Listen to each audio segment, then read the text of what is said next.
These guys are tough. I mean, they just made it happen and they fought back. But there was no option. No, exactly. They didn't give themselves any option. We're either going to die here or we're going to win. That's it. There is no giving up. It goes back to that environment, about that locker room, about the people, about the boys, about the guys, and about the group. We're going to win. We're going to be together. I got your back, you got my back. And you had that bond, you had that gel. Yeah. And sometimes these famous units, they had that bond, like the Band of Brothers, they had that bond. Like we talked about in the locker room. And you have like never say die. You can be surrounded, but you know what? We're going to find a way to win. I don't care what the score is, we're gonna win. And these guys did it in the Battle of the Bulge.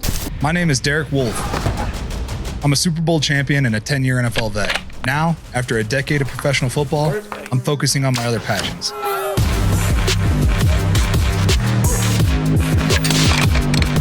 Hey everybody, welcome back to another episode of Wolfe Untamed. Today's guest is Donnie Edwards. Donnie was a 14-year NFL vet, played for the Chiefs and the Chargers, and was just an all-around badass out there on the field. And now he's doing a lot for veterans. He's got this organization called the Best Defense Foundation, and what they do is incredible. Hope you enjoy it. I just want to start from the beginning. Where'd you grow up?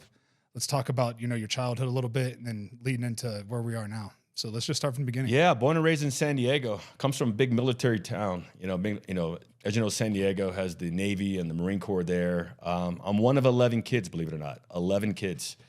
Big Catholic family. My mom's first generation. I'm the second to the oldest. Never met my father. My father was not in my life. A lot of different other people there. And, we grew up challenging for sure. We made it happen. I mean, it's not the best situation that you want as a young kid, but when you're young, you don't know what life is, right? So, right. And I was a happy kid. You don't know. You're there with your friends, living in San Diego, and having an opportunity to get out and play sports was key, because it kind of gave me an outlet to like my surroundings and my life, right? Because it was a very challenging environment, a lot of things going around that can easily distract you. Oh yeah. From getting things done. And unfortunately, a lot of people in my neighborhood typically go down that path, right? It's like going down into the stream, like going down, with the current, right? But there's some people that jump in the river and want to swim upstream and want something different for themselves. And I was that kid. Yeah, I mean, there's I don't even know where to start from here. I mean, there's so many different areas that I can go. But well, what do you think? Because I can relate, to your childhood, because I didn't know my father either.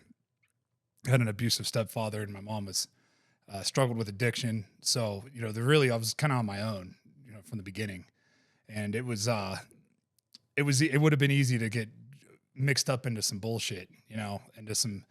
Drugs, easy, gang, easy, all that stuff. Yeah, easy, robbing and stealing, like all that stuff is easy that's the easy way to go. The hard way to go is to find something you love to do and focus on that. So let's talk about that. Like, let's talk about the good stuff, because everybody's got I always say this, everybody's got a story, man. Like, we all do. It's all perspective. Yeah. When it comes to like childhood trauma and all that shit. Like, it's all perspective. Mm-hmm. Because somebody's trauma, just because my story sounds worse than the next person doesn't mean that they don't feel the same way. Yeah. It's all about how you respond to that. Absolutely. That's what matters most. So let's talk about how you responded to what you went through. And when did you start playing ball? 7 years old, believe it or not. Yeah, me too. 7 years old. And it was a way for me to get a free lunch. So I used to go to the Boys and Girls Club, during the summertime. I get a free lunch, and we started playing soccer there, and I was really aggressive, and I kept getting these cards. And one of the coaches was like, hey, you should try out for football, tackle football. South Bay Pop Warner down in National City. And that's what I started playing. So I started playing football there, and I loved it. I loved it. I love just hitting people in the mouth, and I can take out my aggression, and I can be part of a team and be with my guys and talk shit and just be together and achieve a goal. I just loved it so much, and it was my release. And then I tell you, but it was a lot of people from my neighborhood that were all playing there, so we're all kind of just grown up at that time. But I tell you, the thing that changed for me was when I went to San Jose, California. And it was like an exchange game. So it was around Thanksgiving where we went to Elk Grove, California, which is near San Jose. And we have a host family that would take us for like a weekend. We'll play a football game, and I used to stay with the host family. And I stayed with this nice family. They had you know, 2.5 kids, white picket fence. They had a car. They had food in the refrigerator, no roaches, you know. And I was like, wow, this is really cool. And he told me when I came to the house, he's like, yeah, you can go upstairs. You have a room upstairs. I said, to myself? I have my own room to myself? He's like, absolutely. I'm like, wow. He's like, yeah, make your way down to the refrigerator, have anything you want in the refrigerator. Open the refrigerator, it's just full of food. They had Coca-Cola and everything. He's like, have whatever you want. I'm like, oh my gosh, I'm 10 years old. Oh yeah. I'm like, this is absolutely amazing. I'm like, wow, this is so cool. I'm sitting in my room drinking a, you know, soda pop, playing, you know, Donkey Kong. And I'm like, wow, I was like, this is so amazing. I said, how did you get this?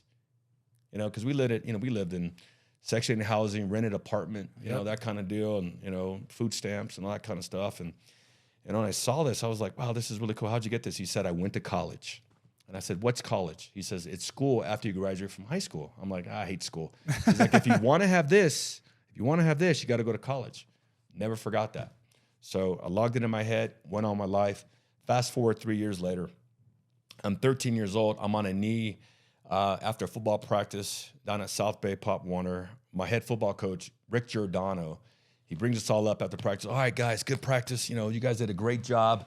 You know, he's like, you know what? If you guys keep it up, you guys can go to college, bing, for free through a scholarship if you do these 3 things. Stay out of trouble, get good grades, and be the best player on the football field. Yep.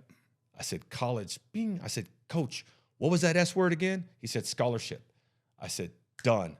What do I need to do in order to go to college? Get good grades, stay out of trouble, and be the best one on the football field. Bingo. After that, I had purpose. Yep. I had purpose. I had a bridge. Now all of a sudden, like, hey, I want to have this when I get older. You know, I don't want to like share a bedroom with, you know, with all these brothers and, you know, fight for food and, you know, and not have any space and all this different stuff. I said, I want something different. I want to have that. I want to have a library. I want to have books. I want to like have that respect towards a woman and a wife, things like that. You know, like I saw this and I'm like, damn, this is just like Leave It to Beaver. Yeah. I watched this on TV. Yeah. I said, I want this for myself. And I said, boom. All of a sudden, Derek, I said, shit, I can do this. I got a bridge. My bridge is the scholarship. I know I got to do these 3 things. And then I learned about the GI Bill. Then I was going to enlist in the Marine Corps. I said, shoot, I can, you know, if this doesn't happen, I'm going to college come hell or high water. I don't care what it is. I'm going to get there either through the GI Bill, through the military, or through a scholarship or whatever. And I tell you, I mean, since that day, I changed everything. I started getting straight A's. Stayed out of trouble, you know. I mean, I was still, I mean, I'm around it for sure. I'm around it, but, you know, I was able to like find my way to get out of things and not get, you know, in trouble. Yeah. I worked my ass off. You know, I'm not a big guy. You know, I worked my ass off for strength. I mean, I was one of the strongest guys. So I really worked hard on that. And, you know, one thing happened and all of a sudden I got a scholarship to UCLA. And all of a sudden, you know, I had a way out. Yeah. And I said, this is my new life. And I tell you, I mean, if I didn't have that opportunity, you know, especially from a young kid in the community, you know, when you have all this distraction around you and it's very challenging, it's easy. It's easy just to fall in the trap and go down the path like everybody else. It's very, very easy, you know, and I wanted more for myself. And I'm so happy that I had that opportunity to go outside and to see life on the other side. Because around me, in my community, my little microcosm, everybody's the same. Yeah. Everybody's on welfare. Yep. Everybody's struggling. There's no fathers in the house, and we're all just trying to make it, you know, and that's just how it is, right? But I saw something else, and I said, shit, this is a possibility. I can do this.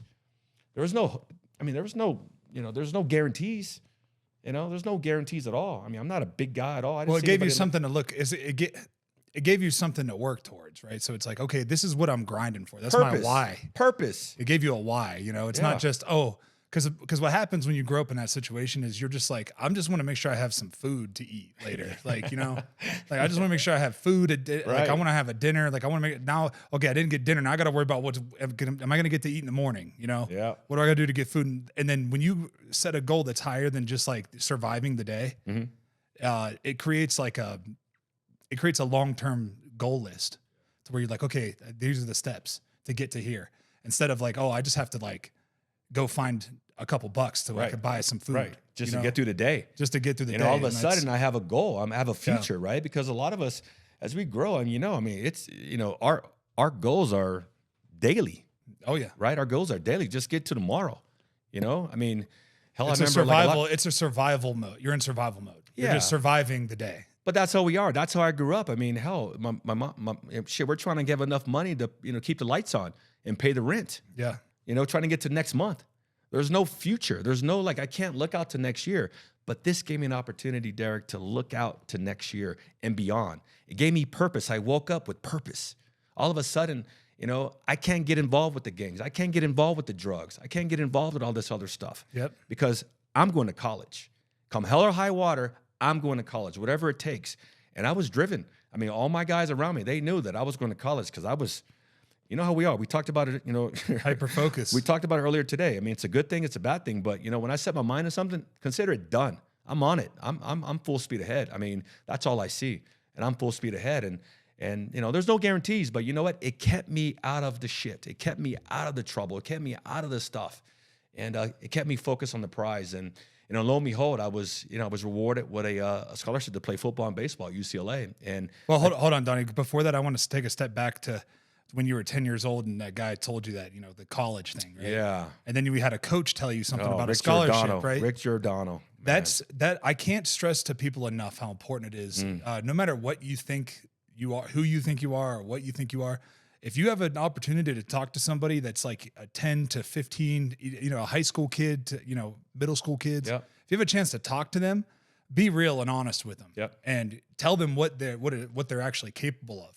Because, I had a coach, I was struggling in high school. I didn't have any, I was living on food stamps. I had emancipated myself. And I remember my coach one day said, listen, he said, because I couldn't afford school clothes either. So I was like, he would do like a, he'd get some money together to get me some school clothes when I was in high school. So I didn't look like, because I looked like a homeless kid. I had raggedy ass clothes and I was growing so much. Yeah. And I was big. There was no hand-me-downs. Nobody was big enough to hand me anything down. Totally, right? So I just had to he would, go up to Gabriel Brothers and get some shit, he would hook it up. And, before that I was just stealing clothes. That's how I got my school clothes. I just stole them. You gotta get to tomorrow. My mom taught me how to do that at a young age. That's how we got our school clothes. We just we'd wear a bigger shirt and go in there and steal them.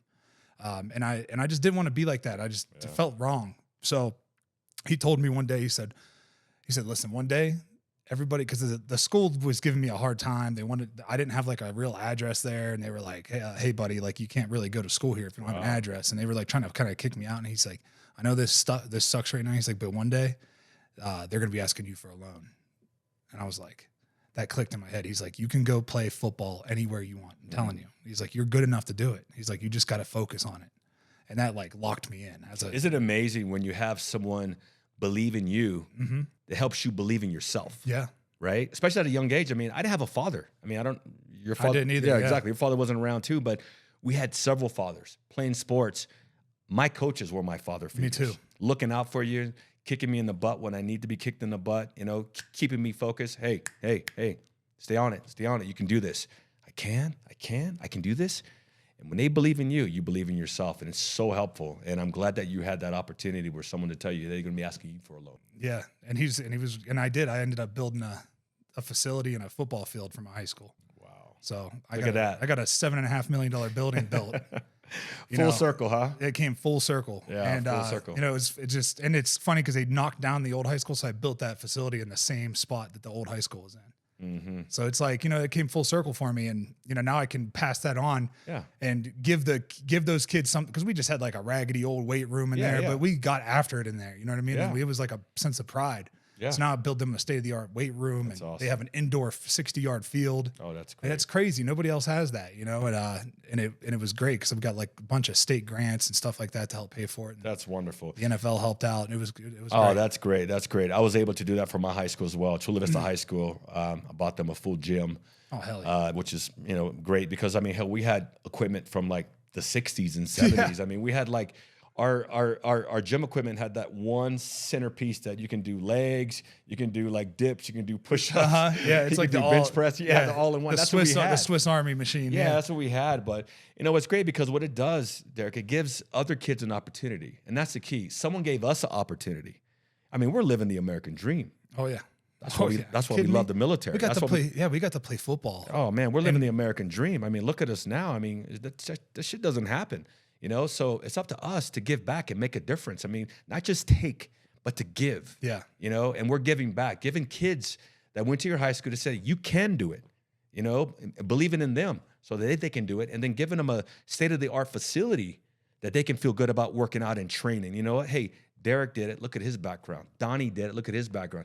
I can do it too. And we're telling them, you can do it. Apply yourself. Go after it. Make it happen. You can do it. You're bigger, better, faster, bigger than I am. You know, you can do it. And you never know. Yeah, you just have to have somebody believe in you. Like once somebody like sparks that belief, then it's like, oh, okay, he's right. I can do it. You know, and what was it like when you got to UCLA? Did you step out there and were you like, oh shit, I can do this? Or was it like, oh, these guys are good, you know, like I got even more work to do? Yeah, well, I'll tell you, this is kind of interesting because a lot of people don't know. Like, I got the last scholarship to UCLA. I was 180 pounds out of high school. I was an athlete. I played both ways. I played, you know, tight end, wide receiver, and linebacker. And I got the last scholarship. Rick Neuheisel, Terry Donahue were my recruiting coaches. And I remember they told us like, hey, we want you, you know, because we went to a football game. It was a playoff game, and they were recruiting other guys, Teddy Lawrence and Tommy Bennett from the other team. And then I was playing on the other team. They're like, well, shit, who's this number 89? And that's how they saw me. And they said, oh, you're great. We'll love to have you, but we don't have space for you, you know? So I was committed. I was going to go to San Diego State. And the day before the sign date, they called me up and said they came down from LA, came down to San Diego. I think they got their car broken into. You know, back then they had those little like medallions. Remember like Run DMC, the Beastie Boys, they had like the Cadillac medallion on there. Oh, yeah. Yeah, so guys just steal that, put it around their neck. So I think they had that stolen off their car when they came to my house, but had the plastic on the sofas and things like that. Anyways, just thinking back right now. But yeah, I got the last scholarship to UCLA. Someone gave us decommitted. Someone went to Texas A&M, and I got the last scholarship. And just you know, I'm just really happy that that I did. It changed my life. Going to UCLA just absolutely changed my life. I went there, and you know, playing linebacker, 180 pounds. I never forget because we went to and I went there and I was looking around like, damn, this is legit. This is big D1 school. I mean, damn, this is like, you know, Troy Aikman. Power 5 school. Yeah, hell yeah, you know. And I remember going there and meeting all the, you know, the varsity players and things like that. I remember this linebacker named Nkosi Littleton.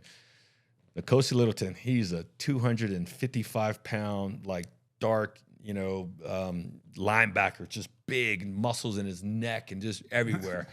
And I never forget, we're at training table and we're getting food and everything. And he looked at me. He's like, what's your name? And I'm like, Donnie. And he's like, what position you play? I said, I play linebacker. And this guy looks like freaking Adonis. You can eat your cornbread? Yeah, exactly. He looked at me and he's like, you play linebacker? I'm like, yeah. He's like, he made this really high-pitched laugh. And it was like, damn. And I'm thinking to myself, what the hell did that mean? Yeah. You know, what the hell that means? Is he looking at just my structure and saying like, I can't do it? You know, and I'll tell you, I mean, I'm sure you're the same way. When somebody tells me I can't do anything, I'm going to show you that I can do it. And I'm not going to say anything, but I'm going to show you. And I never forget that. And I was like, all right, okay. I know I don't look like a linebacker. I'm not big. I don't have muscles in my neck and things like that, but I can play. I know I can play. And I'll work you because I'm a worker. I'll work anybody. You know what I mean? So I went to work and ended up starting my freshman year. Oh, hell yeah. I redshirted my first year. I got like an extra like 15 pounds. I was weighing like 195, whatever. So I redshirted. But I tell you, like during redshirt, man, you know, I was the redshirt, whatever, scout player of the year, whatever for our team, you know what I mean? Because I played both ways and just like, you know, hit motherfuckers in their mouth. You know what I mean? I don't care how big they are. Yep. Like, you know, I have nothing to lose, you know? I mean, it was all or nothing for me. You know, either I succeed, I get a scholarship. I mean, I get a degree. My goal wasn't to go to like the pros. I tell you right now, my goal was to graduate from college so I can get that house and have that car and have a family, have food in my refrigerator. That's what I wanted. Just a simple house, just a simple life. It wasn't the goal for me to go to college. I mean, to go to the NFL. It wasn't that at all. That was my goal, was to get a scholarship. I mean, make it to the pros is just a byproduct of me setting a goal to, you know, to graduate. Yeah. Seriously. And to succeed. Yeah, so I ended up starting after my redshirt, you know, a freshman year. And, you know, it was just all or nothing because I could not fail. Because if I fail, I know where I'm going back to. And I had all those guys, and a lot of people in my neighborhood just waiting for me to come back. Oh, they can't wait for you to fail. Just waiting for me to, oh, you're never going to make it. They can't wait to see you fail. Yep, you're never going to make it. I heard some, there's a couple guys that I know, like, you'll never make it. You'll be back here with all of us. I'm like, Roger that. Hey, thanks for the fuel. Yep, yep. Oh, yeah, Appreciate Roger the that. fuel. I mean, that just empowers me. You know what I mean? Like, I tell you, like, people always ask, like, what motivated you? And at the end of the day, it doesn't matter what motivates you. Just get motivated, right? And what motivated me was... Well, get disciplined. Motivation is shit without discipline. Yeah, exactly. Everybody's motivated on day one. Everybody's like, oh, I'm going to do it. I'm going to do it. But then when shit gets hard, your discipline is what takes over. Bingo. Yeah. No, I like that. And you put your head down and you work at it, and it matters to you. So to get motivated, have the discipline to fulfill what you want to. Like, my goal was to be a starter, and I never forget, because when I got my scholarship, they said, because I played baseball in high school, and I was going to, play A-ball, rookie league, whatever. And Terry Donnie said, like, once you become a starter in football, you can play baseball. So after my redshirt freshman year, I started, and then I made the baseball team. So I was playing. So, it's just crazy, right? That's incredible, man. Yeah, you just put your head down. I can't imagine playing two different sports in college and going to class, because it was like, because for me, I didn't redshirt. I came in, and our starting three technique was suspended for the first like 2 or 3 games. So I had to start right away. Wow. So I started the first like 2-3 games we played. So first, you know how it is, you play like a shitty 1AA school. Yep. Nothing against those guys, but it's just like, you're going to beat the shit out. You're going to beat them, And I went out there and went crazy. Like, had like 2 sacks in the game, a couple TFLs, like went crazy on these guys. And then we played the second game was Oklahoma. Okay. In Norman. Oh yeah. With Sam Bradford senior year, they won the national championship the year, right? We go in there, and I jumped off sides the first play. Excited. I was all jazzed up, and then the next play, I'd somehow find myself in the backfield, get a TFL. And that was when I was like, oh, fuck, I could do this. I can do this. I'm 18 years old. I could do this. And then the starter came back, and I just rotated in. Okay. And he was just like super, he wore number 95. And I was like, I want that fucking number. That's my number. Yeah. My position. Yeah. And his name's Terrell Bird, great fucking guy. And he was a great mentor for me. Great. Like, he was like, he believed in me. He saw how good I was. And he was like, dude, you're going to be so good. Like, and he was like all Big East, second team All-American type player, he wasn't big enough. It was before they would take like Aaron Donald type players. Mm-hmm. So he never made it, but he was like that Aaron Donald type of player. Like, he could when he decided he was going to dominate, he would dominate. He just didn't have it was something that was missing, and I had that like from a young age. And whenever I finally figured it out, I got to start that next season. Mm-hmm. We ended up being like number 3 team in the country. Went to a Sugar Bowl, and it was just, then I knew I knew I could play. I was like, I know that I could play in the NFL. So then my goal shifted from my goal was, it's funny because you talk about how your goal was to get a degree. Yeah. My goal was never to get a degree. My goal was, I'm either going to the NFL or I'm going to the Navy SEALs. Yeah. That was my goal. Right. Because I was like, I never saw myself as like a 9-to-5 guy. I could never do it because I had too much like aggression and too much like, I needed some kind of real structure. Yeah. And people telling me where to go and what to do. And then I'll be good. And that's how I am. Just you tell me and just point me down that direction. That's why I love defense. Yeah. What do you want me to do? That guy in front of you, knock him back. Ball, knock him back 1.5 yards and then go find the ball and get it. Okay, great. It was that simple. And it was that simple from day one. It's a great release too. For us, hell, it's just like, we have all this built up tension in our lives. With our childhood and things like that, it's our release. Yeah. Either I go punch a guy in the face or I can release on the football field. Exactly. You know what I mean? And get away with it. You know what I mean? So it's a great release. I'm sure like, for you, having that determination to say either I'm going to the NFL and be a Navy SEAL, it's that release. And that's how you operate, right? Yeah. That's how you operate. So what was it for you actually, because I know you come in there, you have that self-doubt. Can I do this? Can I not do this? I know for me, it was like all or nothing. Like, I can't fail. Like, either I'm going to succeed or I'm done. Like I'm, you know what I mean? Like, it's either like I have no choice. Like, I would die trying. No, exactly. Yeah. Cause I'm not going back. I'm not going back to Ohio, and I lived on I had a family that took me in, and I lived on a Black Angus farm. And they motivated me by saying, hey, they didn't really, but they kind of believed in me, but they were like, you're a dumbass. You're going to fuck this up and you'll be back here. Okay. And I was like, all right, watch. All right, I'll never be back here. Okay. Matter of fact, and that's what happens when you start, when people look, I call them frenemies because they act like they're your friend. But then when you start to surpass them, they start hating on you and trying to drag you back down to their level because they're like, how did he do that? Well, and then you take another level up and they're like, well, how did he do that? Like, and they're waiting for you to fall. Oh yeah. They can want you to fall. So like, I still to this day, like everything I do with the podcast, with bow hunting, with, when I go to do jujitsu and stuff, like that stuff sticks in my head, and what it starts with is goals. So I'll set a goal, right? The first goal was get a scholarship. Boom, get a scholarship. All right. Now I got a scholarship. What's the next goal? Become a starter. Okay. Now I'm a starter. What's the next goal? Be all Big East. Okay, now I'm an all Big East player. What's the next goal? Be the Big East Defensive Player of the Year. That was like a goal I set for myself my senior year. I was like, I want to be the Big East Defensive Player of the Year. Boom, I get it. I'm the Big East Defensive Player of the Year. I want to be a first-round draft pick. Boom, I become a first pick. It was in the second round, but I was still somebody's first pick. I was the Denver Broncos' first pick.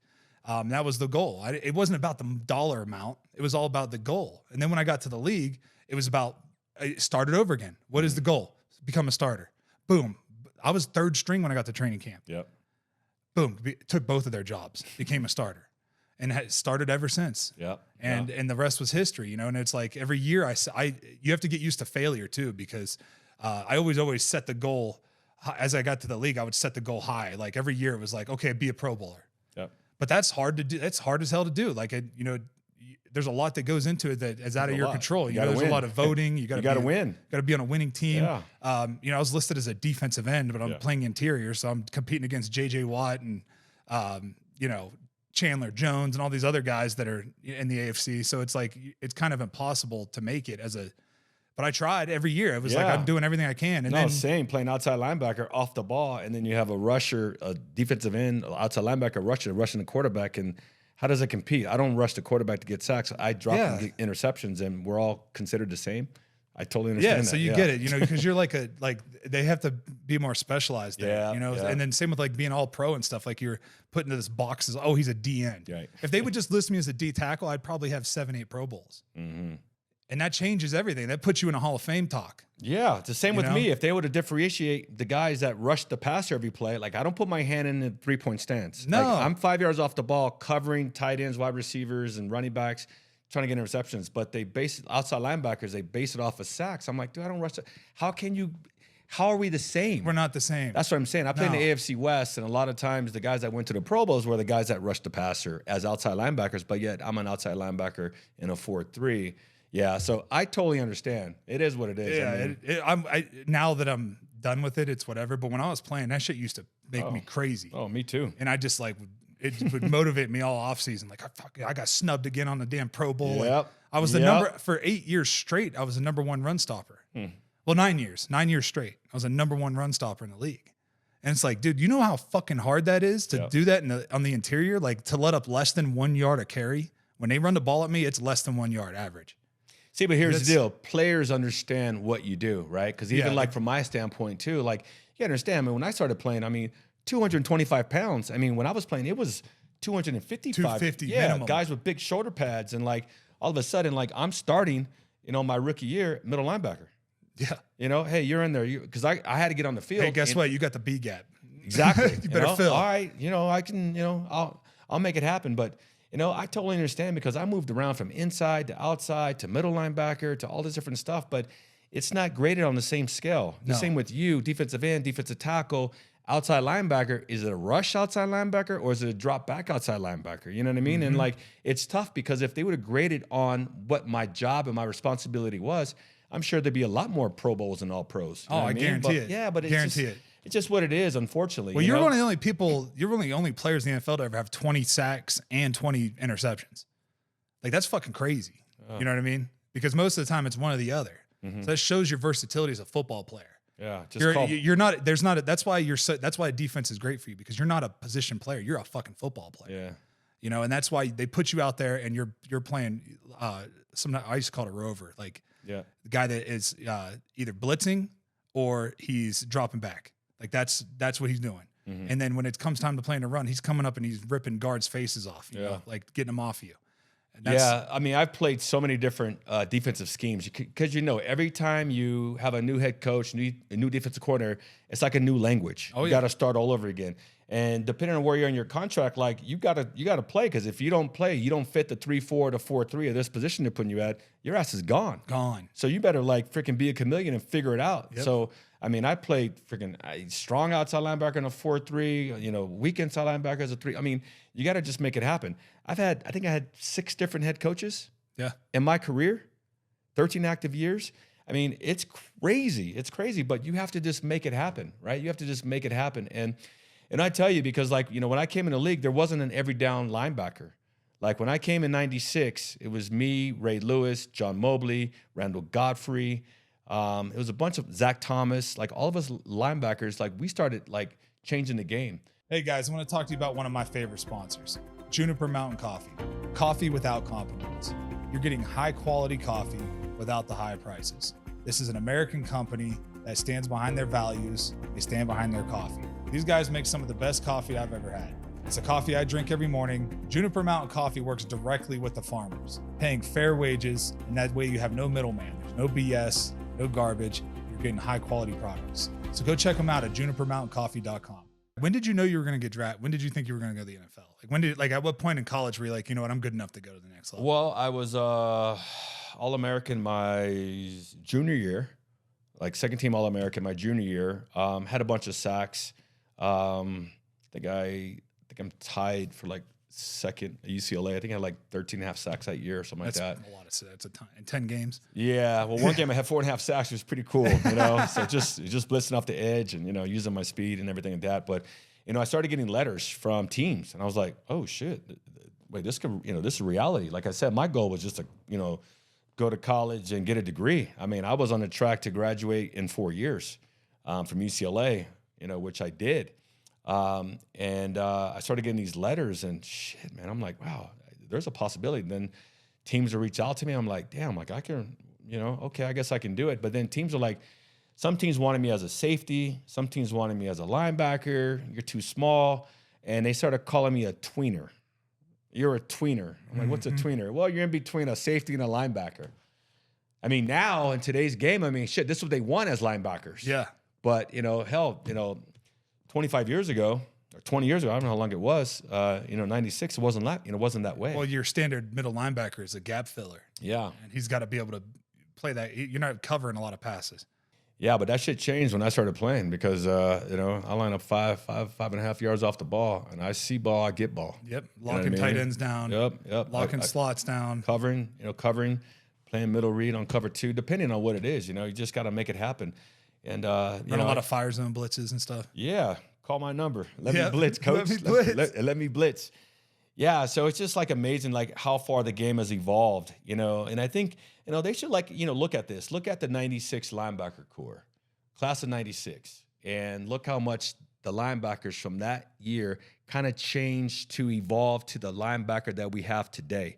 You know what I mean? Like I will be so much more fitted to play in today's game. Oh yeah. Because I'm an open field guy. I can blitz, I can cover, you know, tackle open field. That was my game. But, you know, you had to, you know, shit, I played it back in the late 90s, you know, early 2000s. I mean, it was, you know, you got some teams that ran the ball hard. I mean, the Broncos with Terrell Davis. I mean, that zone freaking, you know, that zone running game, I mean, they'll come downhill and hit you in the mouth. You got to be able to play that. Yeah, that Kubiak run game. Oh, yeah, man. It was, you know, it's tough. And being able to, like, play lead and things like that, they don't really do that anymore. Okay, draw plays and stuff like that. It's more like 7-on-7, which is great. I mean, hell, I had even more picks, you know? I mean, people don't know, for solo tackles, I'm 4th all-time in the history of the NFL in tackles. That's incredible. 4th all-time in solo tackles and 9th overall in total tackles. You know, this little skinny guy here, you know. It is possible. That's why I tell kids out there, you know, it doesn't matter what you look like. Doesn't matter how big, how small you are. If you apply yourself, you can do it. You can do it. Yeah. You know, people look at me, oh, did you play? I mean, you heard today after we got done with yoga, what did the guy say? Oh, what position you play? I said, what do you think? He What said wide receiver. And then he said what? Running back. Running back, yeah. Oh, what, halfback? Yeah, exactly. And I get that all the time. It's all cool. You know, I know I lost a little bit of weight, things like that, but you know, it's all good. You know, you get in where you fit in. And, you know, I think for me, I studied my ass off. You know, I studied my ass off. I know what to Student anticipate. of the game. You got to be a student of the game. Yeah, you got to play smart. And I'm, you know, playing smart, that's how I make plays. You know, I consider myself a playmaker. You know what I mean? I make plays. You know, just don't be happy about, you know, making a tackle. Strip the ball out. Yep. Don't be happy with stripping the ball out. Pick the ball up. Great. Get the turnover, but just don't be happy. Take it to the end zone. Expect to score. Expect the best every time. You start applying that to your practice, it shit starts happening. Well, you manifest it. Yeah, You know, but I've when you learned do it in practice and you get to the game, it's like it's easy. It just happens. Yeah, because you practice. Yeah. Just like guys in the military, they practice, they practice, they practice. If you practice it, if you practice stripping the ball, just don't make the tackle. Just don't take on the blocker. Like I'm taking on a freaking fullback on a lead, but I'm not just gonna like do my job and okay, I got my outside technique on this guy. No, I'm gonna freaking hit his ass in the mouth. I'm gonna shut him and I'm gonna make the tackle. Expect to make the play. Expect to make the tackle. Yep. That's why, and that's why, like, you know, when I'm, the captain of the team, like, I'm running guys, or like I'm leading, like, lead from example, lead from the front, strip the ball out, guys. Hey, let's get the ball. And if you practice it in practice every time, rip the ball out. All right, man, $20, whoever gets the ball out, you know? Oh, yeah. Then all of a sudden, it transfers over to Sunday. All of a sudden, boom, rip the ball out, you know? I mean, some of the years we played back in 06 in San Diego with the Chargers, man, our defense was so badass, man. We prided ourselves in that. You know, and we had like a little pool, interceptions, turnovers. Let's turn the ball over. Yeah, but the problem is like our offense is so good with with LT and we had LaDainian, we had Antonio Gates, we had all those guys there, man. They'll score so fast, and then our ass is back on the football field so fast, you know. But yeah, man, if you practice that stuff, you know, it just becomes second nature. We did the same thing in 2015. We had like a money system. Yeah. Where like if you got a loaf, right, it's -10. So you loaf in practice. You didn't run all the way. You didn't run to the ball with a purpose. You didn't run to the ball, but if you didn't run there with a purpose, that's a loaf. You're just doing it just to like get by. But if you go and you take a strip attempt is worth $5. Okay. An actual strip that's worth 20. If the ball's on the ground, it doesn't matter if it's an incomplete pass. You go pick up that ball, $5. Cool. You know what I mean? A sack is worth a certain amount. Like it was all worth a certain amount. And then little system. A missed tackle was all, all that stuff, or an MA, like all that stuff. There's pluses and minuses. And then at the end of the year, we would take that money and go on a trip. You know, and I always like prided myself on trying to be in the positive. So I was always like plus $2,000, you know, and it's like, well, they're not gonna pay me, obviously, but it's like I don't have to pay anything. It goes into the pot. But it does. It motivates you to it makes practice fun. Yeah, exactly. Because practice gets, you know how it is, November, December practices. They're just like, man, this is fucking right. I'm going against the same guy every day. Right. Like this shit is getting boring. Like I want to, like, let's just go to the game. You know, you want to just play. Yeah, you just want to play. But whenever you're like applying their offensive plays, you know what I mean? You're like really focusing on, okay, I've just watched this on film. I'm looking at this backfield set. I know what's coming. And that's what the league is about. The NFL, everybody's so good that you have to capitalize on people's knowing what they're going to do, or capitalizing on them fucking up. Like if they make a mistake, you have to capitalize on that. And you see too many guys, they're like a robot out there. You know, they're just like playing the block and, oh, I got the B gap locked down. No, you got to knock back. You got to knock it back, secure your B gap, and when he cuts back, you make the play in the A gap. Yeah, exactly. That's how you do it. It's about being a playmaker, and that's what I always talk about. You know what I mean? And like even when I broke down the team, it's like make plays, be a playmaker. Be a playmaker. Just don't be a robot. Just don't do your job. Like do your job plus more. Be a player. Yeah. We're not paying you just to like fill the B gap. Hey, I took on the double team, coach. Now I take the double team. I'm gonna make the play, Split make the double. tackle. Exactly. Split the make double. plays. They pay us to make plays. Expect to make plays, and that's what we pride ourselves on. But it goes back there to that discipline, right? The more you practice, the more you have that discipline, the more that it transfers over to the game. Yeah. Right. And that's what that's what makes your team that year the best that you guys can come together and gel and to all work together, and have that camaraderie, that community, where you don't want to fail. You don't want to let the guy next to you down. You want to freaking do your job and like make sure that you do your job so he can do his job. and be a playmaker and make it happen. I mean, it happens on the practice field, happens in the weight room, happens in the classroom. And I tell you too, because I'm sure you guys did it too. Like, we really prided ourselves. Like, for me, like, you know, I'm a student of the game, and I want to know my position, of course, but I want to know everybody's position, and I want to know what they're anticipating to do. I mean, you can see them tilted the offense, see them tilted, fullbacks looking up. I said, oh, I know what you're doing. Okay, power play over here on the left, guys. I see it. Boom, power. It's like, how'd you know? I'm not going to tell you guys, but, like a lead block, I see the fullback kind of just looking. Yep, I'm right here, buddy. I know you're coming. Guess what? Blitz. I'll hit your ass in the mouth. But I'm saying, like, if you play that way, it transfers over to the field so you guys can be successful. Oh, yeah. And that's the key, right? The key is succeed. The key is not just do your job, but to make plays and be a playmaker to win. That's what it's like. I love nothing more to be part of a team that has that camaraderie, that group where we're all together. We're all hanging out together. We all spend time together. Thanksgiving, we're coming together. After practice, we're in the film room watching film, working out together. Breakfast club, you know what I mean? And that's what you miss most when you're done. Hell yeah, I miss that shit, dude. And like, not every you miss. I know. I'm thinking about it right now. I'm like, shit, I missed that. But there's been times I've been on teams before where we don't have that. There's a disconnect. My last few years in Kansas City, when I went back to Kansas City, there was a disconnect. There was a bunch of young guys who didn't have that same mentality and attitude that I learned from the guys that played before me. Trying to transfer that down to a bunch of guys that didn't really understand, came from different colleges and came with a different mentality. It was hard to bring that. You know what I mean? It was bad. I didn't like it. It was just like, golly. And especially towards the end of my career, it just really hurt me because I knew time was ticking and time was now. And we didn't have that bond and that community and that camaraderie that I had before. And I wanted it. And it just didn't work because I didn't have enough guys that understood it. Yeah, but I tell you, when I had teams, when we had it, man, it's the best. I loved it. We had a 3-year stretch in Denver where we had just we had the #1 defense in the league every year. And I chased that every year after that. After 2016, I chased that every year after that. And we just couldn't. It was like guys would come to the team and they knew how good we were. So they just expected now I'm on this team. Because you guys didn't earn it, bro. Yep. Like, you have to earn that. Right. Like, we earned that shit. And we earned each other's respect. You can't just go out there and slop through practice and expect us to show you respect. Like, we're going to be on your ass. So there's all this infighting that happens. And then all the older guys, they're like, hey, we have a fucking Super Bowl and we've been a part of one of the best defenses to ever play. Maybe you should listen to what we're saying. But they don't want this new generation. They don't want to listen to shit. They think they know everything. Yeah, it's difficult because, you set the environment, and that's what you guys had. You guys had the environment. So anyone coming from a different team, coming to Denver, you know what you're signed up for. You know what kind of defense that we've had, because you said when you guys had those 3 years, the atmosphere and the environment was set. You know what the expectation was. So guys coming in, but you guys had enough guys in there to keep that going. So new guys coming in, I don't care if you're a veteran coming from a different team, you better adhere to our environment. Yeah. Right? If not, we'll get rid of you. We'll slightly push you out because this is how we do it here. Well, the problem is that they did the opposite. The management started pushing us out, and I saw it happening. It started with TJ Ward. I remember, they got TJ. TJ was like one of the best leaders I'd ever seen. Undersized dude, walk on at Oregon, second round pick, played at Cleveland. Then he came to Denver, and he was one of the best safeties I ever seen.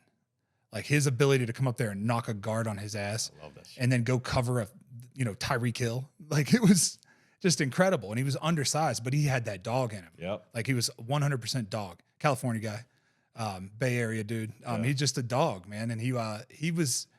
When I saw them let him go, it fucked up our locker room. Yep. And then it was like a domino effect. And it was like everybody that disagreed with how things were being done, because we saw it, we know the right way, they just see ya, get out of here. And this is what happens. This is intangibles that the management doesn't understand. Yep. They don't understand this part. There's intangibles that are in the locker room that are so important for the jail, for the connection and the fabric of what's in that locker room. And they don't understand that. And sometimes it's not your highest paid player. It may be a guy like TJ. It may be a guy that's, a detox, doesn't say anything. It may be that guy. You know what I mean? But there's certain guys that you cannot give up. And that's what happened when I went back to Kansas City. They got rid of a lot of the older guys. They wanted to go young. Let's go young. And they rebuild. We're rebuilding. And they blew open the locker room with all these young guys who didn't have the mentality of the environment that was set there from before. Yep. And that's what happens. That's how you change it. And that's the thing that sucks, because there has to be a connection. There has to be a connection with the management. There needs to be some type of like communication. And I talked to this with some of my guys, from the military, especially from the SEAL teams with Dev Group, right? Because they own that shit. They decide who they want to bring on into their environment, right? Because all the different, teams have different mentalities, right? So Gold Scouts, they have different mentalities. But they decide who they want to bring on. And I wish that we can bring that to the football, right? Have your core leadership, say for defense or offense, like, talk to the management, like, hey, I'm thinking about getting this guy. Well, let us interview him. Let us talk to him. Yeah, let's see if he fits. Let's see if he fits with the crew. Yeah, he may not fit. Maybe the guy doesn't want to work. Like, motherfucker, we work here. Yeah. We work here. We expect your ass to be here before practice starts. Oh, I'm not doing that shit. Okay, you're not doing that? Hey, man, you tell the management, we ain't having this guy. He's not going to fit in our locker room. And it's like that at every position. Like the Broncos should have brought Russell Wilson in here first and been like, hey, ask the veteran guys. Yes. Hey, what do you think about a quarterback coming in here? He gets his own coach, his own office, and we treat him just different than everybody else. That shit don't fly. Because there's guys on that were on that team still that played with Peyton Manning. And Peyton Manning he wasn't like that. That motherfucker was in the cold tub with you. He was eating breakfast with you, and he was doing everything with the team. It wasn't about him. It wasn't about him. It was about the team. Right. So he wasn't showering over there by himself and doing all this different stuff. You know those guys. We've had them on our team. Yeah, before. And I think their intentions are always good, right? Like Russell Wilson is the hardest worker, man of God. Like he is a great guy, but it's about him. He's still focused on himself too much. Yeah, but it depends where he comes from too. Yeah, maybe they empowered him, they enabled him. They let him do that. That's what I'm saying. But like other organizations don't allow that to happen. Like Peyton was never that way. Right? He was right there with the guys. Yeah. Well, look what happened. Russ is now in Pittsburgh, and he's thriving. Yeah. You know why? Because Mike Tomlin doesn't play a bullshit. It's about the team. Our defense is the bread and butter of our fucking team. So we're going to just make sure you guys control the ball and control the time of possession, and we'll win. And these are the intangibles that the management, hope you're listening, this is what's important in order to be successful, because this makes it or breaks it for a team. These are the small things. I'm glad that there's a lot of coaches that are players now, but we need more guys in management to have that understanding of what it is, the fabric of what it is, because there's a disconnect. And just with that, you're like, oh, this guy's a great player. He'll be great over here. We'll bring him over here. But there's a disconnect with the team. It doesn't work out. And then he's gone, like the Russell Wilson situation in Denver. I mean, they got to really understand it. You're paying a guy that much money. Make sure that he fits with the fabric of the environment of the team first. Yeah. Bring him in there.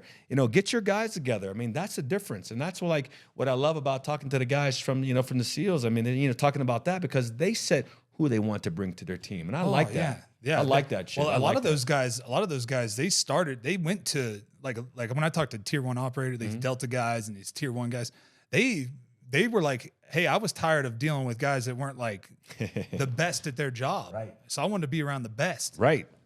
And I, when you go to war, what's the most important part? Knowing that the guy beside you has got your fucking back and he's going to do his job no matter what. And that's the most important. That's the same. It's the same mentality on the football field. It's not life or death. Right. But it kind of is, because if you don't do your job, it makes my job even harder. And now I can't feed my family. And now we're both fucked. Now we're both getting fired. Right. And they're bringing in 2 young guys. Yeah. You know what I mean? And every year that goes by, there's a draft, and there's thousands of kids coming in to trying to take your job.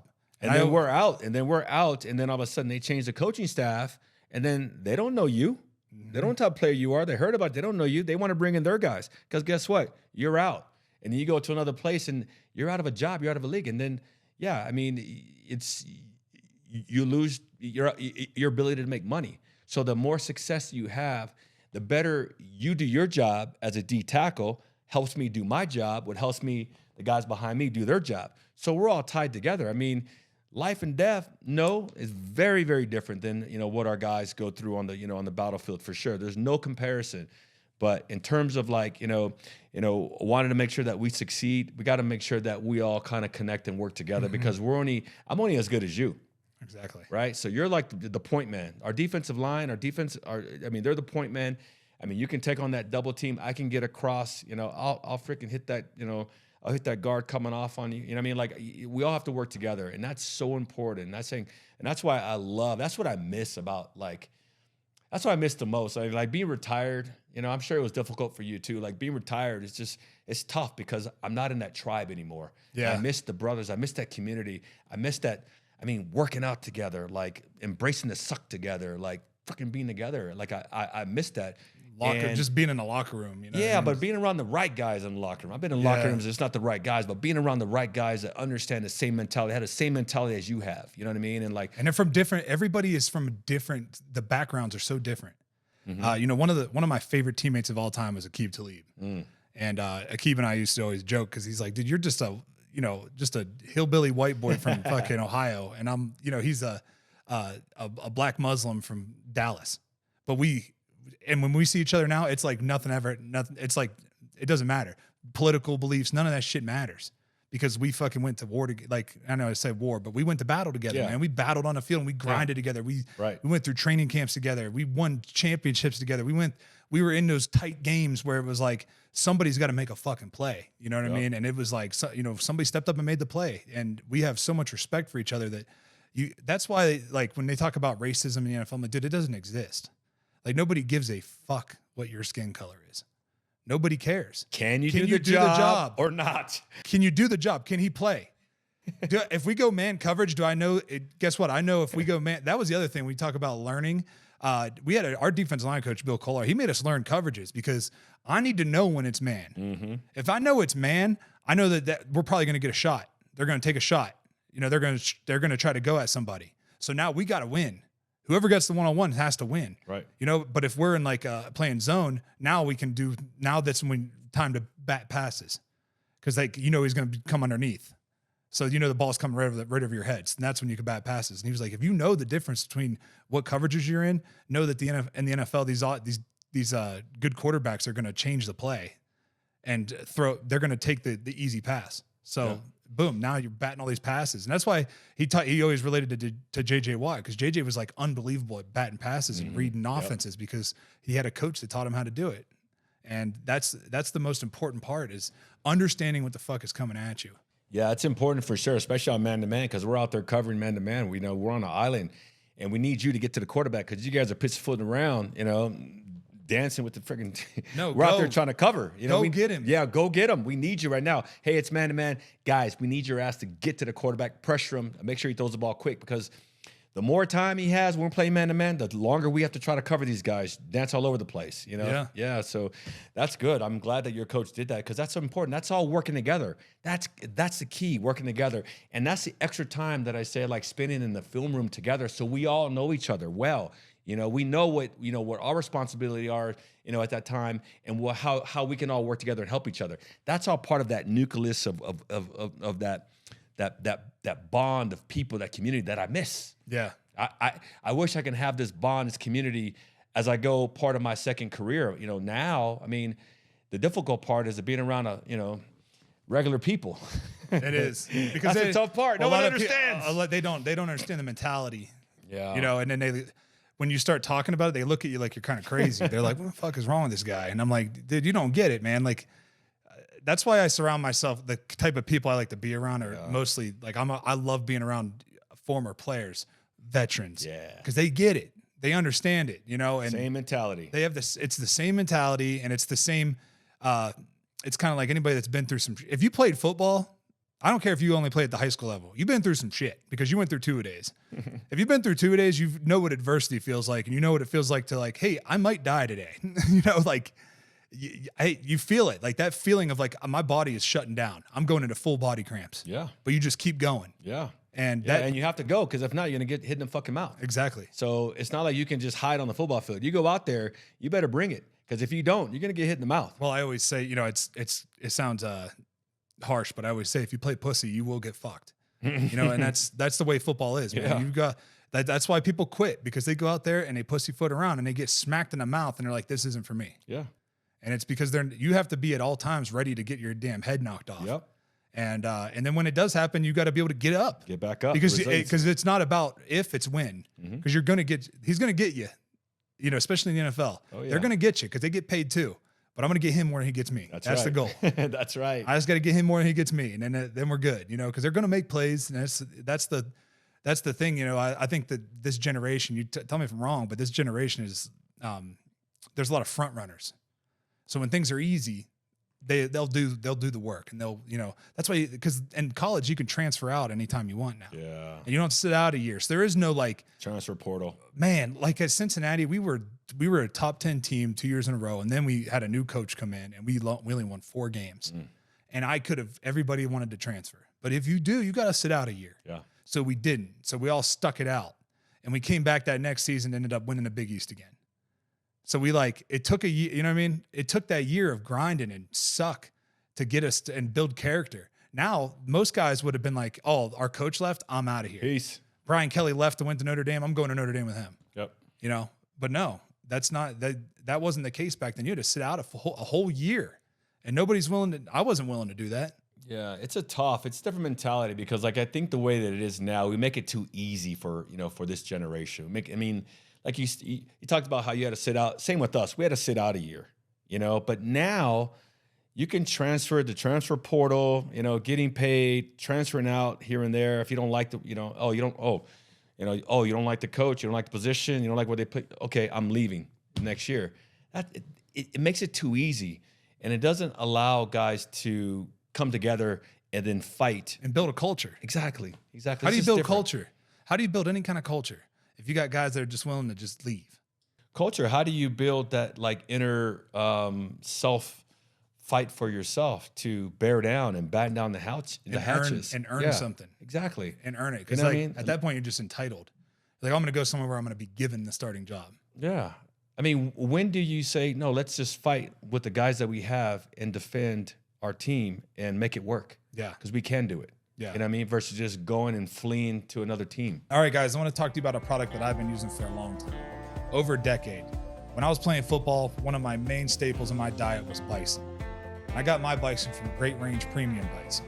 They make some of the finest cuts of bison you can get. These guys have ribeyes, ground bison, all the steaks that you want. My favorite part about Great Range is that you don't have to worry about antibiotics or growth hormones in their meats. Great Range Premium Bison is a family-owned company providing bison meat from family-owned ranches around the country. So please go check out greatrangebison.com. You know, I think it's a good spot for us to move on to like what you're doing now, because we talk about the generation that you get to work with. They make me feel fucking soft as hell, because these dudes are animals. And, let's talk about Best Defense and what you've been doing with them. Yeah, especially with our World War II veterans. I mean, being around these guys, it's just absolutely amazing. I mean, I tell you, Derek, I've been part of the military for a long time. All my family served in the military. Living in San Diego, it's always been synonymous with my life, right? I've been going through it, starting with my grandfather. He's a Pearl Harbor survivor. Maximino Razzo, he was in the 25th Infantry down at the Schofield Barracks on December 7th when they got bombed. And I tell you, man, my life and my direction is because of him. And, he was so proud of his service. And he told me, he's like, you can achieve anything in this country if you work hard. This is America. You can live the American dream. It doesn't matter if you come from, a challenging childhood. In America, you can do it. You have to apply yourself. You have to work hard. I never forgot that. So that's why when I got the scholarship opportunity and going to college, it kind of like connected me to say, like, you know what, I can do this. It's not the other people, and ever since then, I've been so connected to the military. I mean, I've done over 11 tours overseas, visiting our troops from Afghanistan to Niger to Djibouti to Guantanamo, Okinawa, just all over the place. To tell them that I recognize you, I see you, and I thank you for giving kids like me an opportunity to live the American dream. Mm-hmm. And that's why I give back to the military. It's like, dude, I should be a statistic. Trust me, I should be a statistic, easy. But because I was born in the greatest country in the world, because of the men and women that serve this country, give kids like us an opportunity to sit here and to give back and to make a difference, to live, we're just like one little small example of living the American dream. I know. Donnie, it's crazy because I was demonized in 2016 for saying that, because everybody was out there kneeling. Yeah. And I'm like, dude, I don't care if it offends one guy that served, one person that served our country. If one person is offended, I'm not doing it. Because I said we live in the greatest country in the world. Yeah. Amen. Right? The greatest country. I had just gotten back from my first time traveling anywhere out of the States. And I went to Thailand and I saw how they lived over there. Mm-hmm. And I was like, these guys are living in bamboo huts. Yep. Wake up call. You know, swimming in their own shit. And they're happy as hell. Yeah. And we got people over here that are just, you know, miserable, crying, and you got every opportunity. Those people, if you gave those people the opportunity you have, they would be fucking millionaires. Yeah. But you're too stupid to see what you have because the comfort level is so high that you don't understand it, and you don't understand the sacrifice from the first time that from the first battle of the Revolutionary War to now, all the people that sacrificed for our freedom, and we're the last free country. There's nowhere else that there's a reason why everybody wants to come here. Mm-hmm. It's the last free country.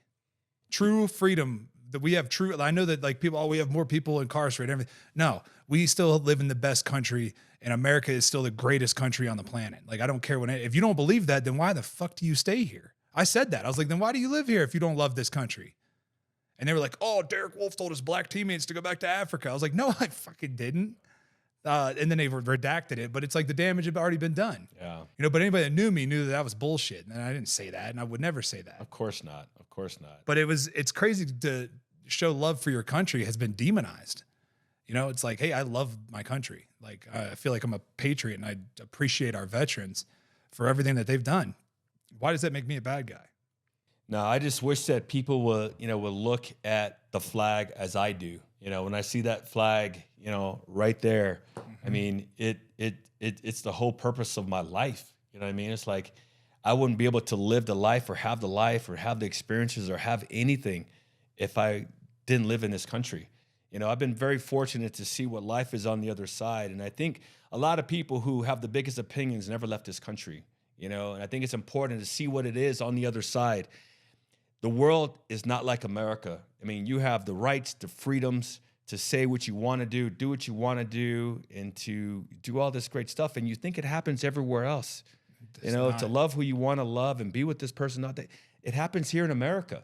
And it doesn't happen. You may think that it happens in other places because you're just, you know, not, you know, kind of ignorant to like knowing what life is on the other side.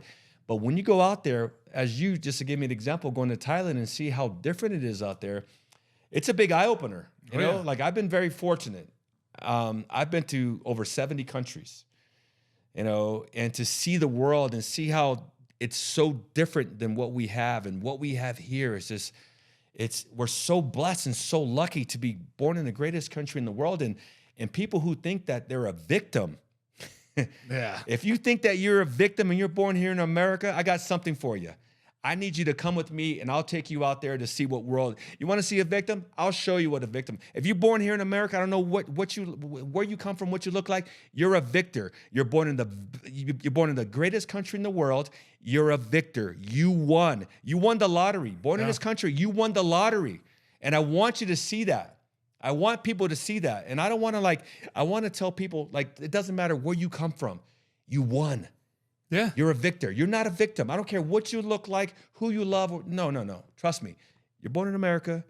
You're a victor. If you want to see something differently, come with me. I'll take you out to see different parts of the world where it really open up your eyes. But, you know, I'll tell you, and I love this country, and I want to give back to this country. And that's why now with the Best Defense Foundation, you know, we honor, recognize, and celebrate our veterans. From the oldest veterans to our newest veterans that are coming out right now, our Iraq, Afghanistan veterans with our transition program, you know, with our World War II veterans, Vietnam veterans, taking them back to the battlefields to say thank you, to go back for the commemorations, the camaraderie, go back and see the people and just having closure, whatever that looks like.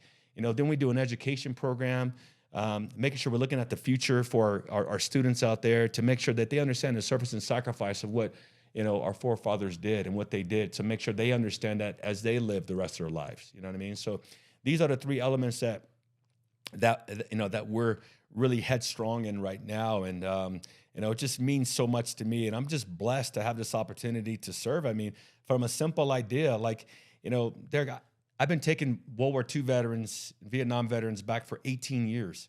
Even when I was playing pro football, taking guys back to Normandy, to Holland, to Germany, all these different places, not thinking, you know, anything of it.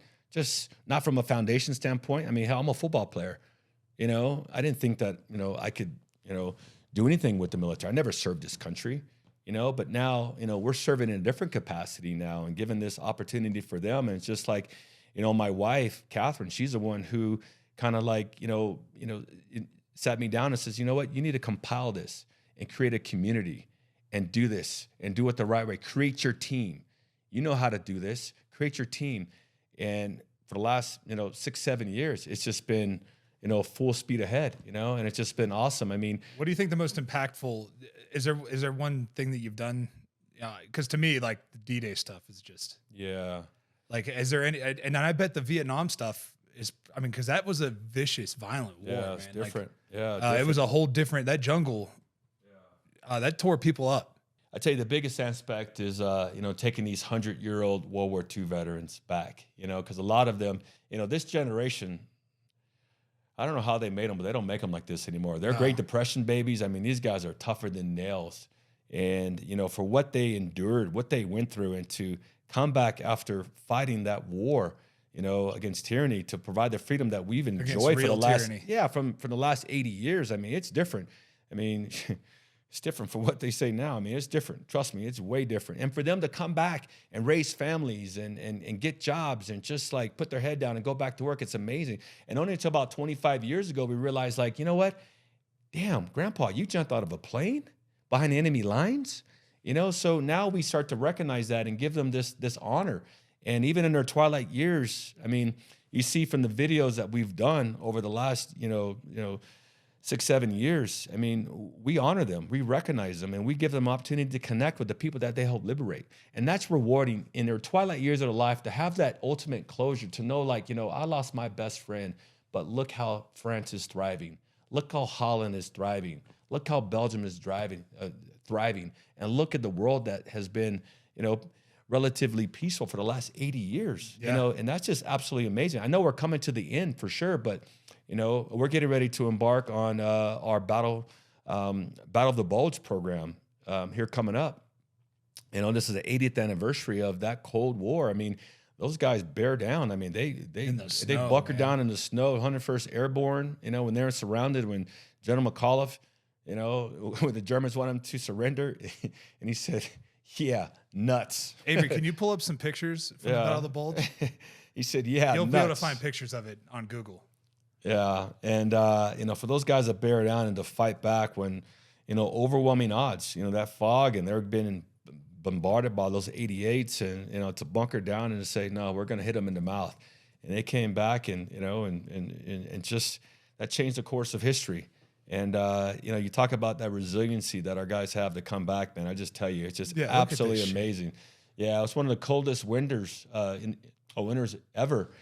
And for these guys to go back, I mean, they always talk. All the veterans I talk to have been part of World War II. They always that fought in Europe. They always talk about the Battle of the Bulge. They always talk about that battle and how cold it was. I mean, they didn't have the proper gear. I mean, they had cotton uniforms and trench foot and no food. I mean, it's different. I mean, these guys are tough. I mean, they just made it happen, and they fought back, and they made it. I mean, well, there was no option. No, exactly. They didn't give themselves any option. It was like, hey, we're either gonna die here or we're gonna win. Yeah. Hey, that's it. There is no giving up and just being. We're not gonna give up. See, but Derek, it goes back to that environment. And that we talked about earlier, about that locker room, about the people, about the boys, about the guys, and about the group, about that, we're going to win. We're going to be together. I got your back, you got my back. And you had that bond, you had that jail. Yeah. Right? And sometimes these famous units, they had that bond, like the Band of Brothers, they had that bond. Yeah. Right? And like we talked about in the locker room, we had those years. You had those 3 years. I had those years as well. And you have like never say die. You can be surrounded, but you know what? We're going to find a way to win. I don't care what the score is. We're going to win. And these guys did it in the Battle of the Bulge, man. I just like, and my hat is off to them. And like, and I know it's coming to the end, but this is our way of saying thank you, of saluting them and giving us opportunity. I mean, we just got back from taking 50 World War II veterans back to Normandy for the 80th anniversary. The 80th anniversary of Normandy, at D-Day, we took back 50 World War II veterans. Average age was 101 years old. Yeah, so they're 20 years old, 21 years old. I mean, think about it. Getting off a boat, taking heavy machine gun fire, mortars, and you're just like, Yeah. the guy in front of you is getting fucking shot. You know what I mean? Crazy. Like you're coming. I mean, how many people died in that battle? Oh man, it's crazy. That never even got off the boat. Yeah, and they all wanted to live too. They all wanted to have, you know, these are all some of the veterans that went back with us. I mean, it's just amazing, you know. But you know, you talk about you know, the going back. I mean, some going back for 80, you know, after 80 years for the first time, and to see what it's like when they left, and to go back and see the love after 80 years.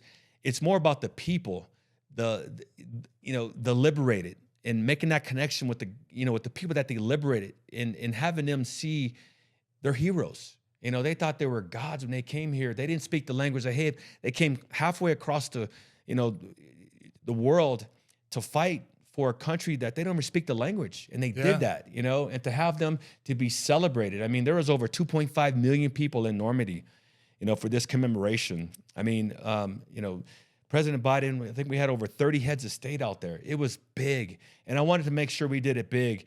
And, you know, working with our partners, with Delta Airlines, I mean, they really stepped up. Ed Bastian, Virginia Dore, I mean, in Bob Summers, they believed in, you know, what we wanted to do, and to make it easy for these 100-year-old World War II veterans. They gave you guys a charter jet, right? Yeah, for the last 3 years. You know, for the last 3 years to do this is great, because it's difficult. If you want to go to Normandy right now, you got to travel into Paris, and you got to take a long travel, 4 hours. Train to, ride, you know, right? Yeah, but imagine with a veteran, it's difficult, right? Oh, You yeah. got to make bathroom stops. There's wheelchairs. It's all this different stuff, and it takes a long time. And Paris sucks. So 3 years ago, we decided to fly directly into Normandy to make it as easy as possible for World War II veterans. So we fly directly, a charter jet, Boeing 767, right into Deauville Airport, and it's been absolutely a dream come true to make it so simple and so easy, you know, for these warriors to come back. And this year was just absolutely amazing, you know, to bring all these veterans. I mean, they're getting older. You got a lot of guys that are in wheelchairs, and yeah, and I tell you, like great, every every World War II veteran has a 24/7 hour caregiver, and a lot of these caregivers are veterans themselves. So we had over 110 veterans on our program.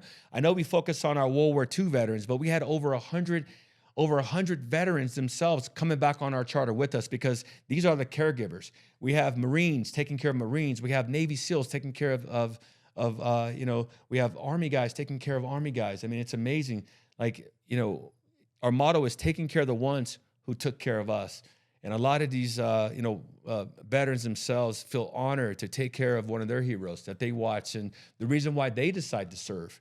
And it's great. I mean, you know, any veteran out there that want to serve and give back, this is a great opportunity to, you know, to lift up, you know, and to take care of the last of a generation. You do it every June? Yeah, so we do it every June. Next year will be the 81st, and we're going back for the 81st. It won't be as big as it was for the 80th anniversary, of course, but, you know, because the veterans are getting up there in age and the health is failing. So, you know, we'll take a good number of veterans out there. Over 25 veterans will be taken out there for the 81st. And, you know, we have veterans taking care of veterans. I mean, the caregivers are, like I said, are veterans themselves. And it's just, you know, fully paid for through our partners with Michelin and Boeing. I mean, they really step up to, you know, to make it happen, to make it a success, because we get one opportunity to do it right. And we do it at a premium experience, especially with the Delta One. I mean, everything is so perfect and so smooth. And like I said, it may be one opportunity for these veterans to go back, and we've got to make sure that we do everything we can to make it as smooth as possible and perfect as we can. And, you know, we've been doing it.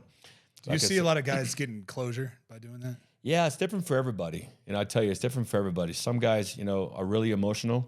Some are smiley. I mean, you know, we had a veteran that, you know, that went back, and he was part of, you know, Patton's, tank battalion in, you know, 3rd Armored Division, and just wiped out St. Lo. And he came back, and he felt bad because a lot of civilians died in France because, you know, the U.S., we bombed them. We completely flattened St. Lo because one of the Germans out. And last time he saw St. Lo, it was just a pile of rubble. And he felt so bad because he know a lot of civilians died, and he felt so much remorse coming back. And he's like, I don't feel right coming back because of what we did, you know. And he came back, and to see St. Lo thriving, and to be with his brothers, to tell him, hey, we had to do what we had to do to win. And if you look back at it, St. Lo is thriving. These families are thriving, and for him to see these families and the young kids and the grandparents saying thank you for liberating us. Yeah. Just gave him that closure. I mean, he was all in tears and all in emotion, you know, to see it full circle. So you talk about ultimate closure. This is ultimate closure for him, and we help provide that.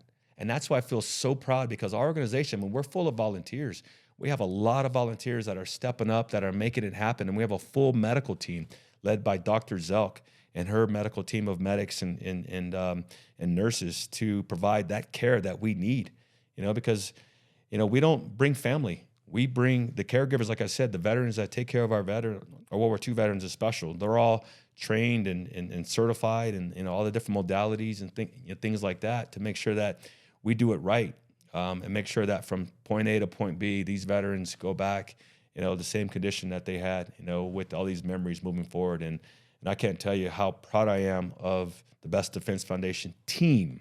You know, I'm just one element of our team, and it goes back to that team that we talked about. Yeah. And we're connected. You know, we understand our why, because we do it for the right reason. You know, it's because we want to serve, we want to give back, and we want to say thank you. And I'm just really proud of what we're doing, and we're going to continue to do it. We're going to be, you know, bringing on Vietnam more in a bigger capacity next year. We have the next 80th anniversary of the Pacific, Iwo Jima, you know, coming up in March that we'll do, and then and then also what I haven't talked about is what I'm really passionate for. That's our Stronghold program. Yeah, that's our transition program for our operators, our top tier guys, and NFL players. So you know, we bring them together to you know, to a place, beautiful place in Utah, Range Valley Ranch. It's at 10,000 feet.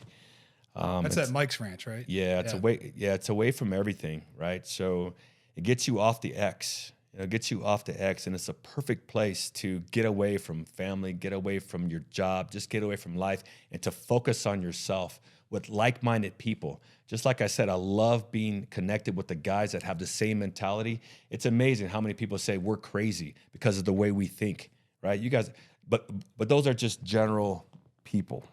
You know what I'm talking about? I call them sheep. Yeah, general people. I call them GP, you know. And I say we're crazy because our mentality is so strong, and being in a group of operators and NFL players, we're not crazy. We're all the same. This is commonplace for us. Yeah. Right. And, you know, to really have a week long to focus on purpose, identity, future, what we did in the past, what we're doing now, how we're coping with our physical elements, our mental elements, our TBIs, our CTE, and all that shit. It's compiled there at our Stronghold program.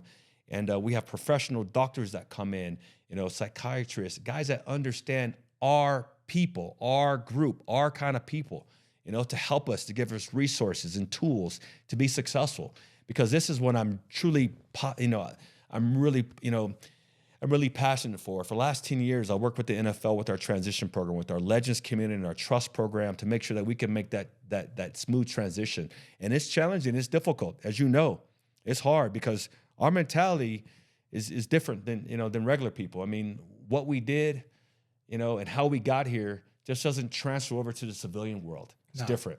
You know, the way we are, if someone's not doing their job, we can put a foot up their ass and say something to them, but you can't do that.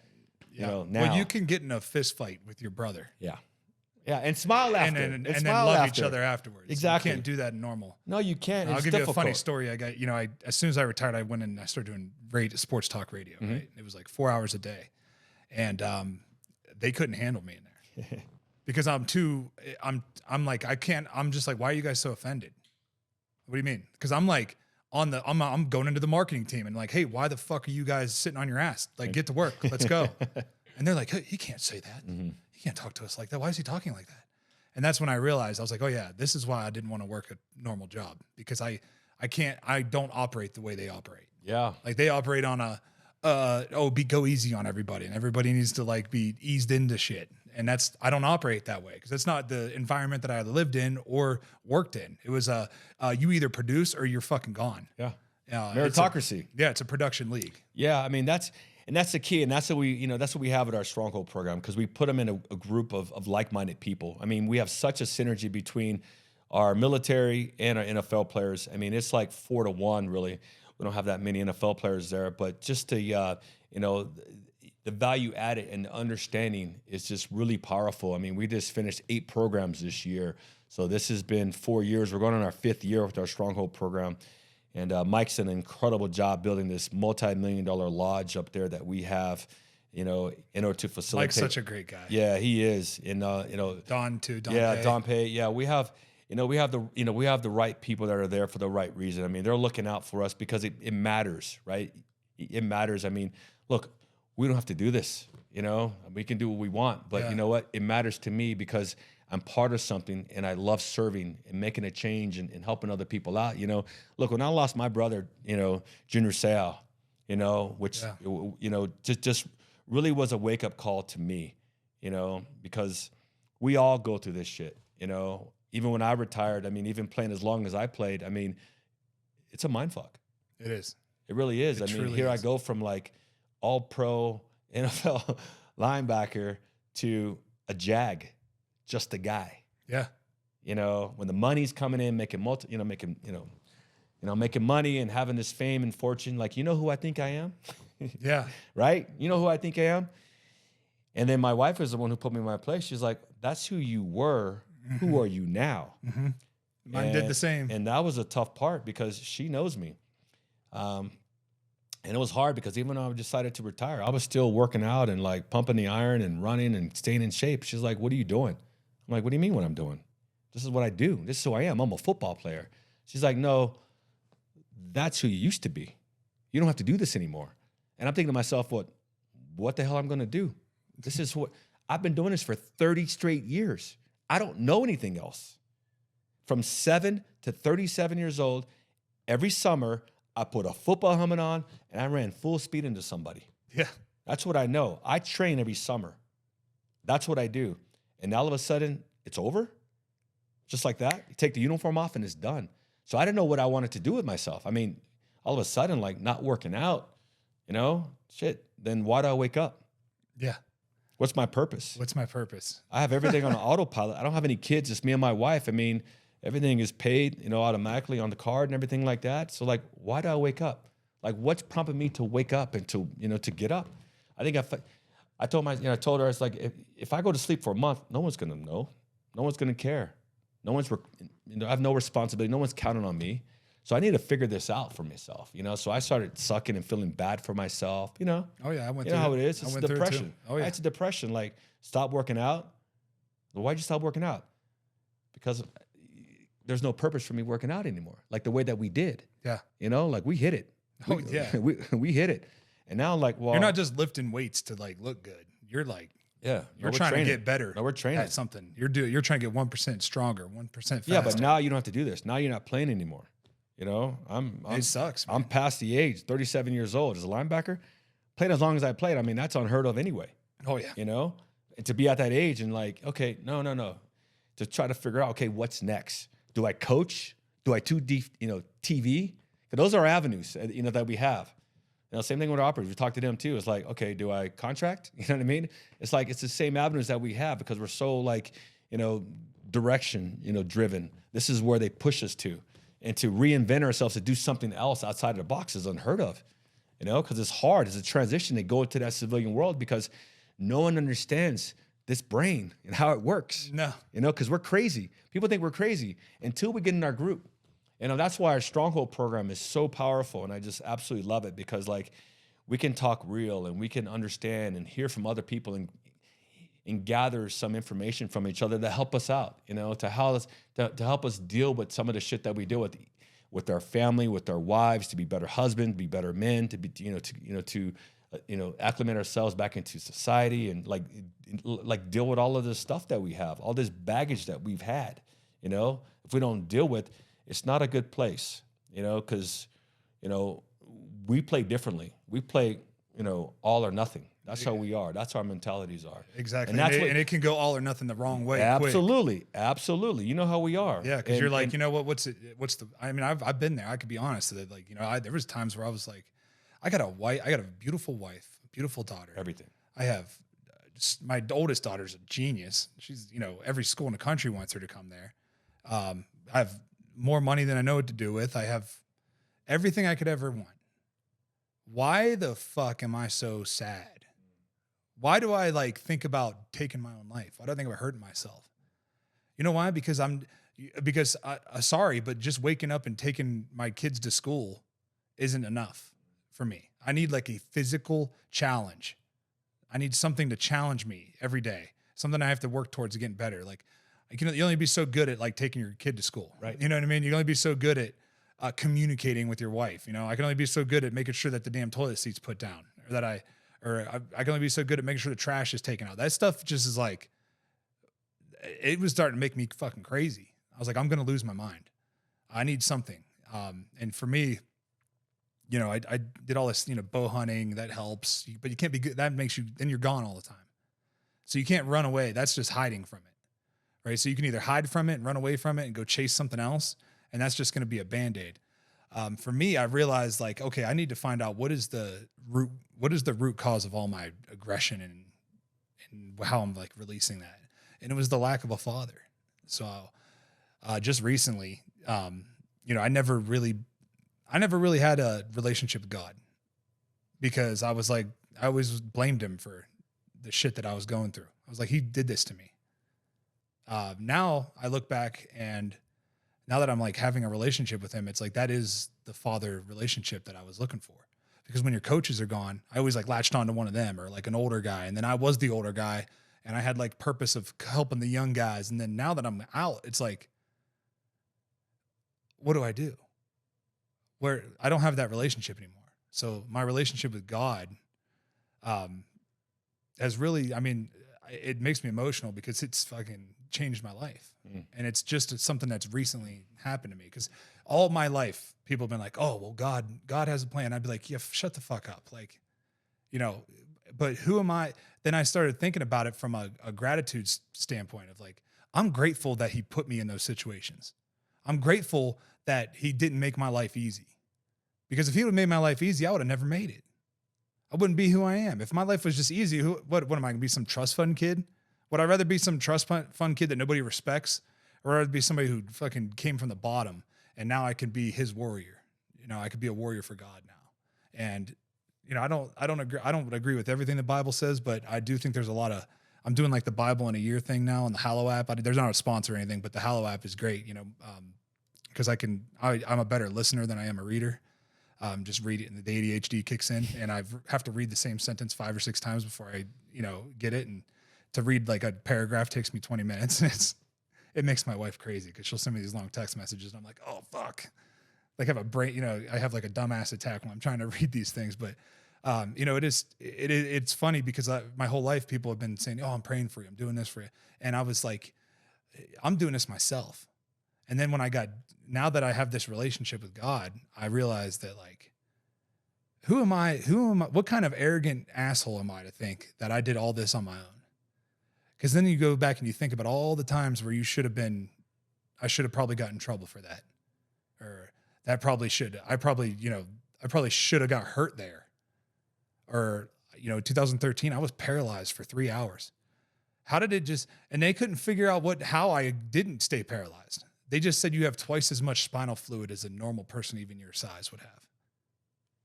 Why did I have twice as much spinal fluid? Because that's what God wanted.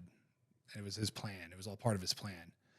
And it's crazy because anytime I started feeling comfortable, he would make me really uncomfortable. And I'd have to settle into that.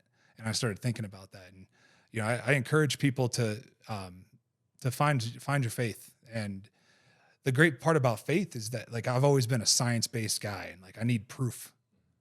And what more proof do I need than what my life has become? I was born in the greatest country there ever was. I have a beautiful wife who's way smarter than I am. It makes my life better. I have healthy kids.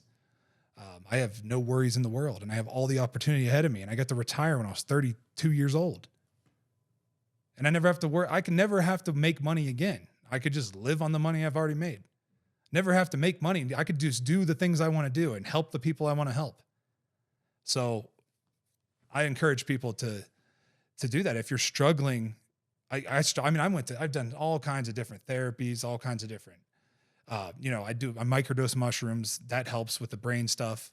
I do, yoga, train my ass off every day, jujitsu, do all that stuff. None that stuff is just Band-Aids. It was the relationship with God that really, like, nothing can shake me now. Like, I don't get I can't be shaken because I know there's something greater than myself. You know? I love to hear that. It's been really, I don't know. I always got kind of turned off by that kind of talk. By the way I just talked to you, if you would have talked to me like that 5 years ago, or even last year, I would have shut off. It would have turned me off. I wouldn't have want to listen to it because I was selfishly thinking I was doing everything on my own. And I was like prideful in that way. Right. And pride can be I think you need a little bit of pride, but pride can really hold you back. Ego and pride can hold you back. And the greatest ego killer ever was finding my, he just wants to have a relationship with me. I just like could feel that, you know what I mean? And now I can have conversations with him now and be honest with him. And that's like the only person in the world that knows me better than me is him. So it's just been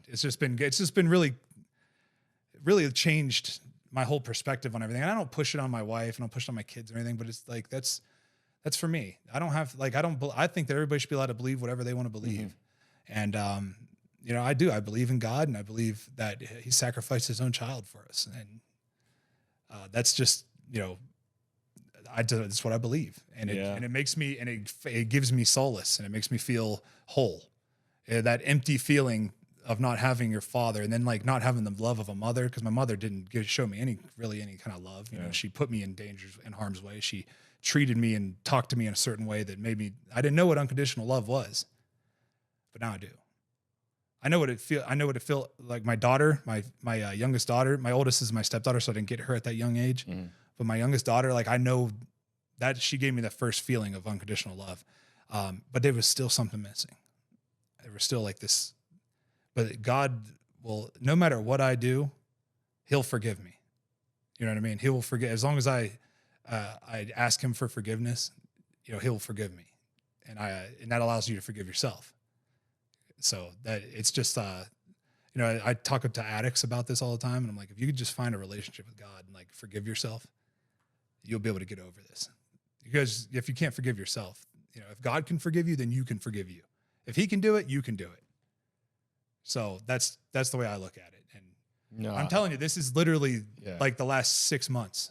Wow. This has happened. And a lot of people have like been like, I'm praying for you. I'm doing this. Like, oh, you should find a relationship with Jesus and with God and this.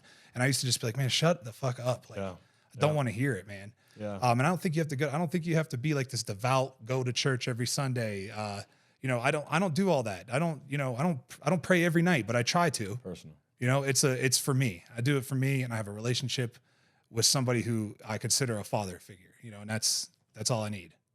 I love that. Thank you so much for sharing. I mean, I got goosebumps when you're talking. You know, I mean, I know you impact a lot there, and you know, having that relationship gives you the foundation, right? And it's a process too, because I grew up Catholic, and then you know, it goes like this, right? And it's progress in our lives as we get older. The more history that we have to understand and to feel and to have an opinion on and to understand, I think it's important, right? It's all about the process. And, you know, as we get older, you start to look at life, especially with your youngest daughter now, you start looking at your life.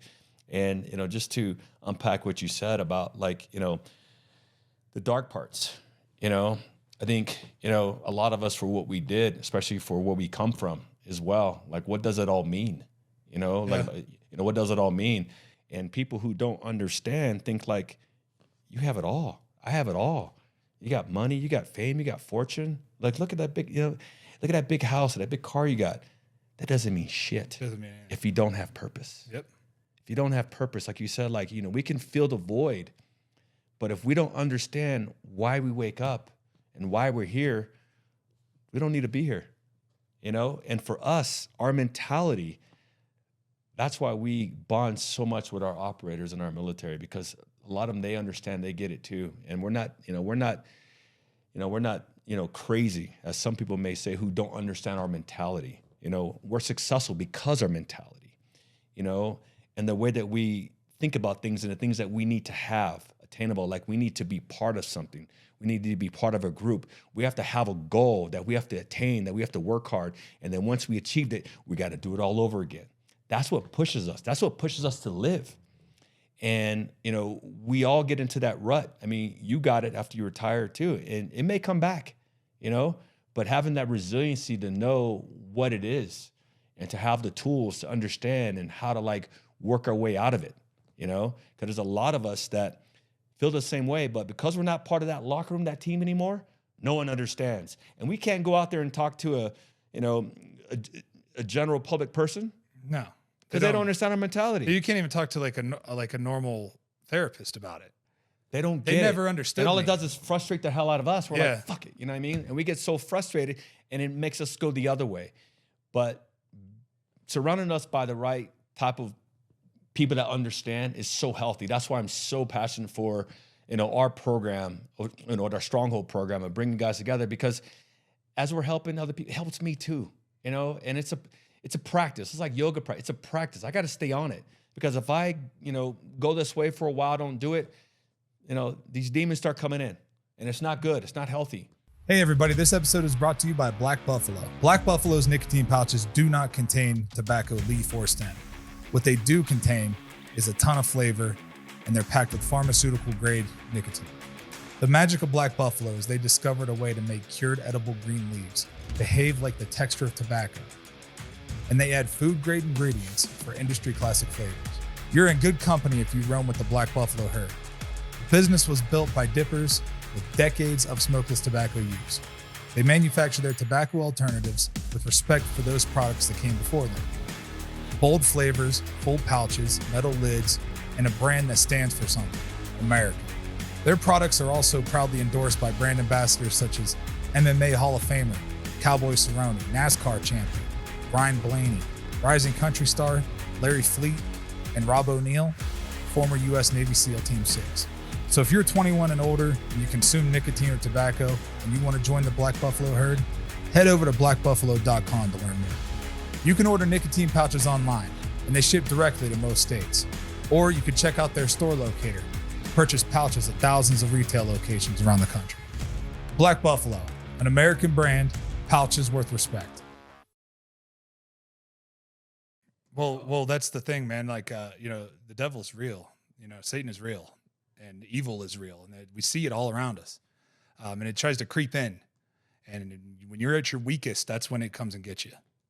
When you are vulnerable and weak, that's when your faith has to be the strongest. And whatever you believe, you have to. If you believe for nothing, you'll fall for anything. And that's what, when I found myself feeling sorry for myself, that's when I would hear that voice. You're not good enough. You're not worth shit. Now you're done playing football. What are you good for? You're good for nothing. You're a has-been. You're a has-been. You're worthless. And those thoughts, you listen to it, if you let that shit creep in over and over and over again, then you could flip and then that shit will eat you up and spit you out, and you'll hurt yourself. Yeah. Or you'll hurt people around you or something. You never know what's going to happen. But if you can go to the other side and open up your heart and have a relationship with God, or have a relationship with whatever God you believe in. I don't care. I think everybody should be allowed to believe in whatever they want. You can have a relationship with whatever God you believe in. That sets like you said, a foundation. Okay. I have a foundation set, and it's unshakable. And weakness, evil thrives on weakness. That's why they go after the vulnerable and children, and that's who they go. That's who the devil goes after. So people that are hungry for power and that kind of thing. I really do believe that if you can build a strong foundation and make that a faith-based, and whatever faith you want it to be, I don't care. I'm not saying you should believe in what I believe. I never would push that on people. That's my biggest turnoff to religion, is that people want to control how you think. I don't like that. I think I should be allowed to believe however I want to believe, and I should be able to worship however I want to worship, and serve how I want to serve, and where I feel best served. And that creates that foundation. That foundation is everything.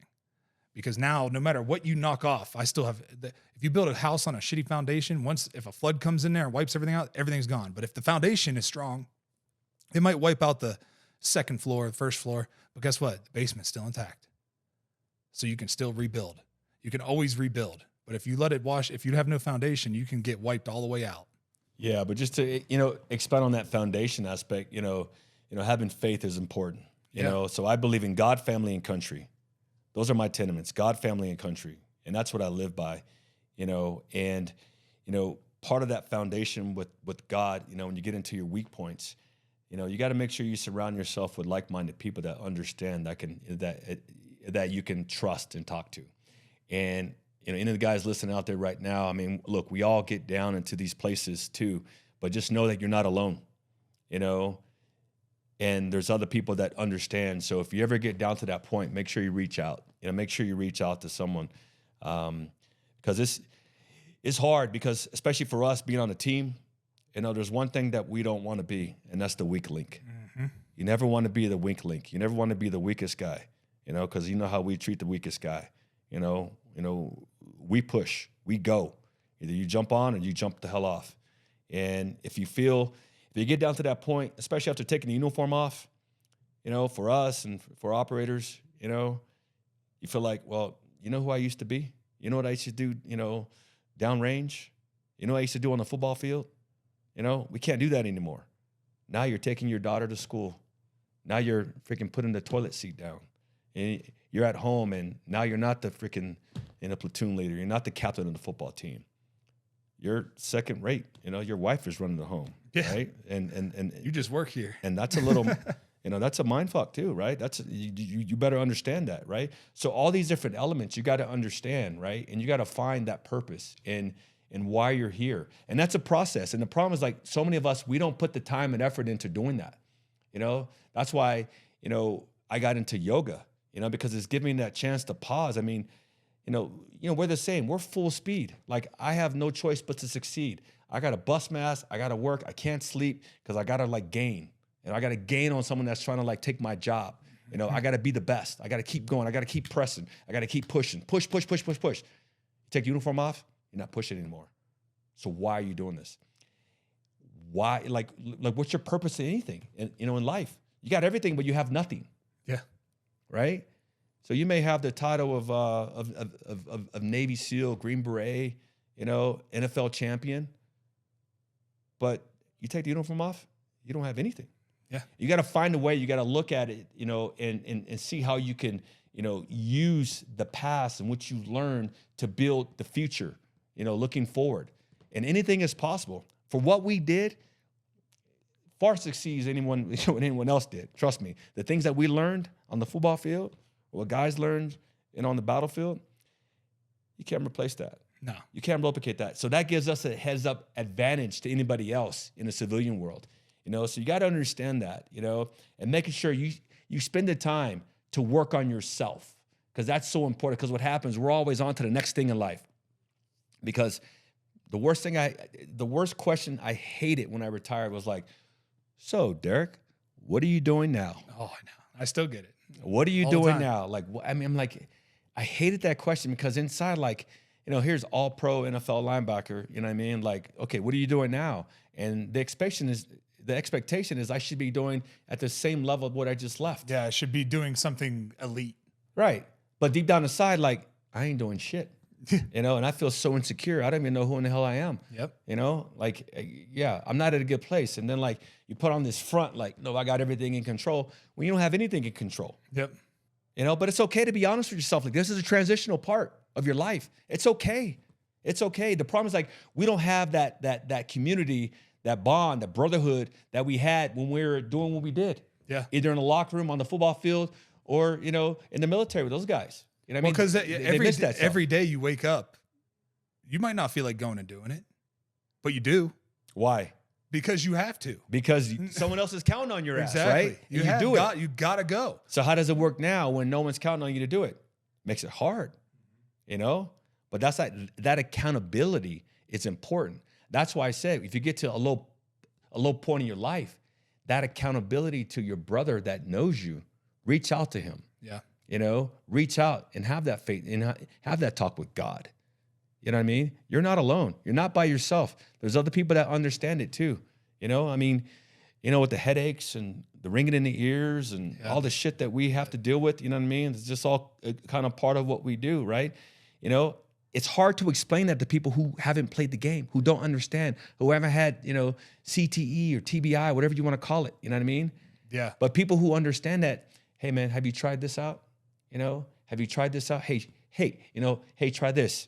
You know, hey, talk to this person. You know, there's no, you know, one cure fix all, but talking to that community is so important. So I tell the guys out there right now that are listening, man, make sure you reach out to your brothers. You know, make a phone call, you know, to one of your mates, you know, just check in with them, see how he's doing, you know, go out and, you know, just connect and just say, man, how old are you? You know, how are you? No, really, how you doing? You know, and spend that time. How are you really doing? Yeah, because you're going to help him, but at the same time, you're going to help yourself. And that's why as alpha men that we miss sometimes, you know what I mean? And it's okay. It's okay now. Shit. I mean, now it's getting okay to talk about this shit, you know, but before we didn't talk about it. Well, no, because I mean, we grew up in a generation where it was be tough, man. Suck it up. No suck water. it up. Suck yeah. it up. Oh, you hurt? Get out. And the water you are getting is out of a copper pipe too, by the way. Exactly. You know, so it's a different mentality, but you know what? You know, there's a lot. That's why I'm so indebted to the men and women that fought for this country, especially our Iraq and Afghanistan veterans that, you know, that have been fighting for the last 20 years. Those are fighting now, you know. I mean, we owe it to them to say thank you. We want to make sure that they're successful. I mean, that's, you know, that's what I'm doing now. That's what I want to do. I want to open up my network to help them. Yeah. You know what I mean? Because we owe it to them. You know, it's great to like, you know, we're playing in a uniform. Hey, can I, you know, autograph? Hey, I got a table for you right here in the front row, right? Oh, you're a Navy SEAL. Oh, damn, dude. You know, hey, it's badass, man. You know, respect. Thank you for your service because we're in uniform, right? You take your uniform off. They take their uniform off. You're just a guy. We're just dudes. The hey, same can kind you of give me dude. the autograph to this other guy who's active now, who's playing right now? You know, another Denver Bronco or another Navy SEAL, you know? And then we're thinking to ourselves, oh, fuck, you know who I think I am? You think who I used to be? You know? But it's hard, right? It's hard. Yeah.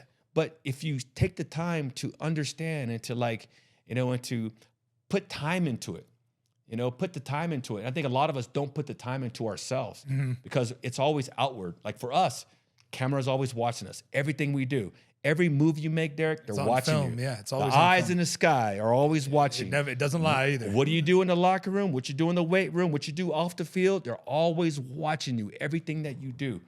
And you're always trying to make sure that we can prove it, that we can stay here, we can keep doing it, you know? And we never get a chance to look at ourselves. How am I doing today? We don't do that, you know? And I learned that, you know, shit, only about 10 years ago, you know, to look at myself and to ask myself questions and to have that talk with God, you know? Damn, you know, I'm really feeling something right now. You know what I mean? Like, whatever that is. And I think the more effort and time and training that you put in that, the more successful you're going to be. Just like for us, I mean, like you said, you wanted to be a starter. You know, you're a third string. You know, you wanted to be a starter. You did everything you can. You trained. You went into the weight room. You watched extra film to do that. Just like our operators. You know, they wanted to, you know, be at the top. They freaking, you know, they went through Hell Week. They did, you know, went through freaking all this shit to be at the top. But they earned it. Yeah. You know, they earned to be there. And just like that work, how they earned to be there, we have to work just as hard. Imagine us, you know, trying to be a starter, you know, as a rookie, or trying to be a Green Beret, or trying to be a Navy SEAL, trying to be a pararescue. You know, you worked your ass off because you wanted it. You know, we have to take that same mentality now when the uniform is off to make sure that we put that time and effort to make sure that we're successful in this next chapter of our life. And if we apply that same mentality, we have it in us. You know, we have it in us. But we have to make sure that we put that time and effort into doing the same thing that we did in order to be who we were and to who we are and who we want to become now. Yep. You know, you're a rookie again. And I tell guys that too. Like, you don't know what you want to do? Well, you know what? Start all over. Get active. Start moving. Start doing something. Because if you start walking in a direction, you're going to figure out. You'll find something. You're going to find your destination. You're going to find your destination. But if you're just sitting on your ass smoking weed, you know, that's not going to help you get there. You know, you got to get up and do something. Get active. Go to the gym. Go help out at the football field. Just stay active. Go network with people. Do something. Yeah. Because go golf. You know, if you start walking somewhere and you don't know where you're going, but if you're walking, you're moving somewhere, you'll find your destination. You know, and a World War II veteran told me that before because I didn't know what I wanted to do. And he says, Just get out and walk, and you'll find your destination. And I didn't understand what that meant. And here I am now, sitting in this position, as the founder and president of the Best Defense Foundation, honoring our military veterans. I never knew that I'd be in this space, especially like the mental health space. Yeah. I just spent 10 years with the NFL, with their transition program with mental health. And now I'm bringing it on to our operators and military and NFL players on a different level.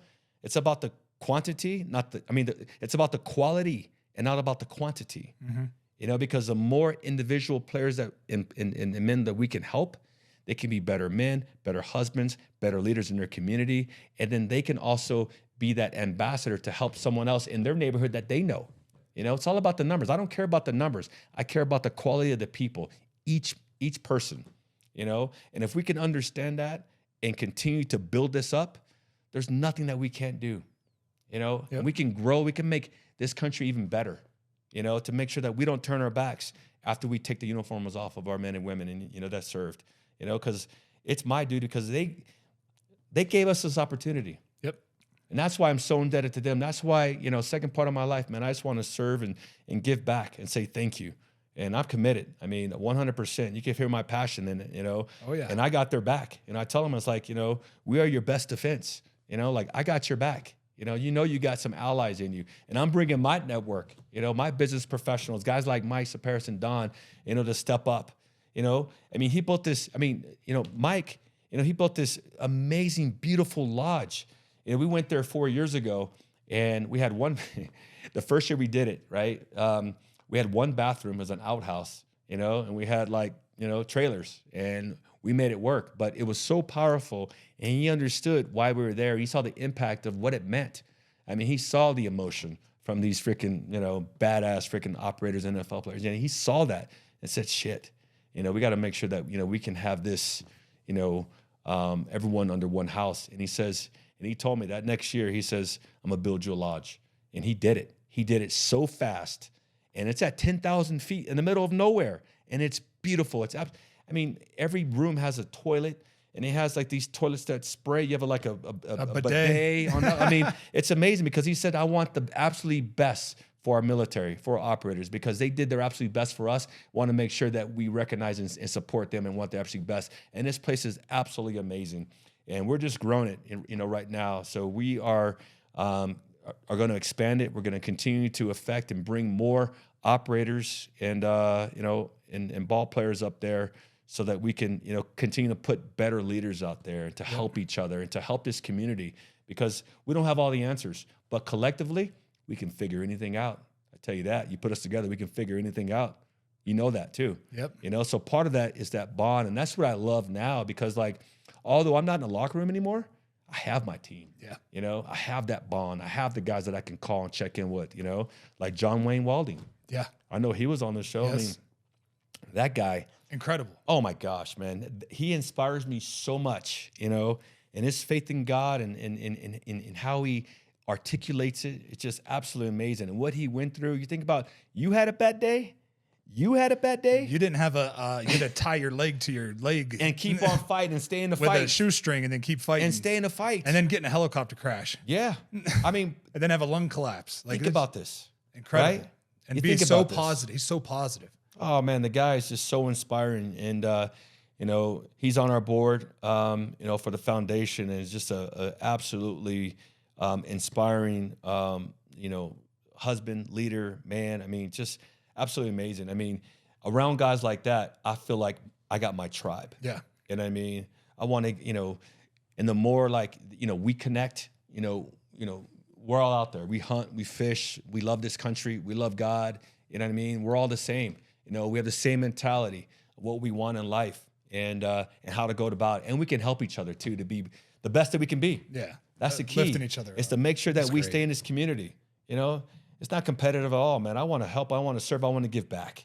We've made it, Yeah, you're doing a hell of a job, Donnie. And it's, I commend you on it, man. So keep it up. So bestdefensefoundation.com. Is that the website? .org. .org. Yeah. Bestdefensefoundation.org. That's where you can find it out and learn what you can do, how you can give back, how you can help. I'm sure you guys are you guys doing fundraisers? What are you guys doing? Yeah, I mean, we try to raise money. Obviously, the money that we raise goes back into supporting our operators. I mean, and I approach my foundation organization the same way that I played on the football field. Don't talk about it, be about it. So you want to see where your dollars are going to? We'll show you. I mean, just go to our website or go to our YouTube page, Best Defense Foundation, and you'll see where your dollars are going to. And you can hear from the military men and women that you're serving and understand and hear from them why it was important for them from the battlefield, and their testimony. So that's where we are. We don't talk big game, we produce. And just like we played, you don't talk about it. Our coach always told us, show me. Yeah. So my ears lie to me, my eyes don't.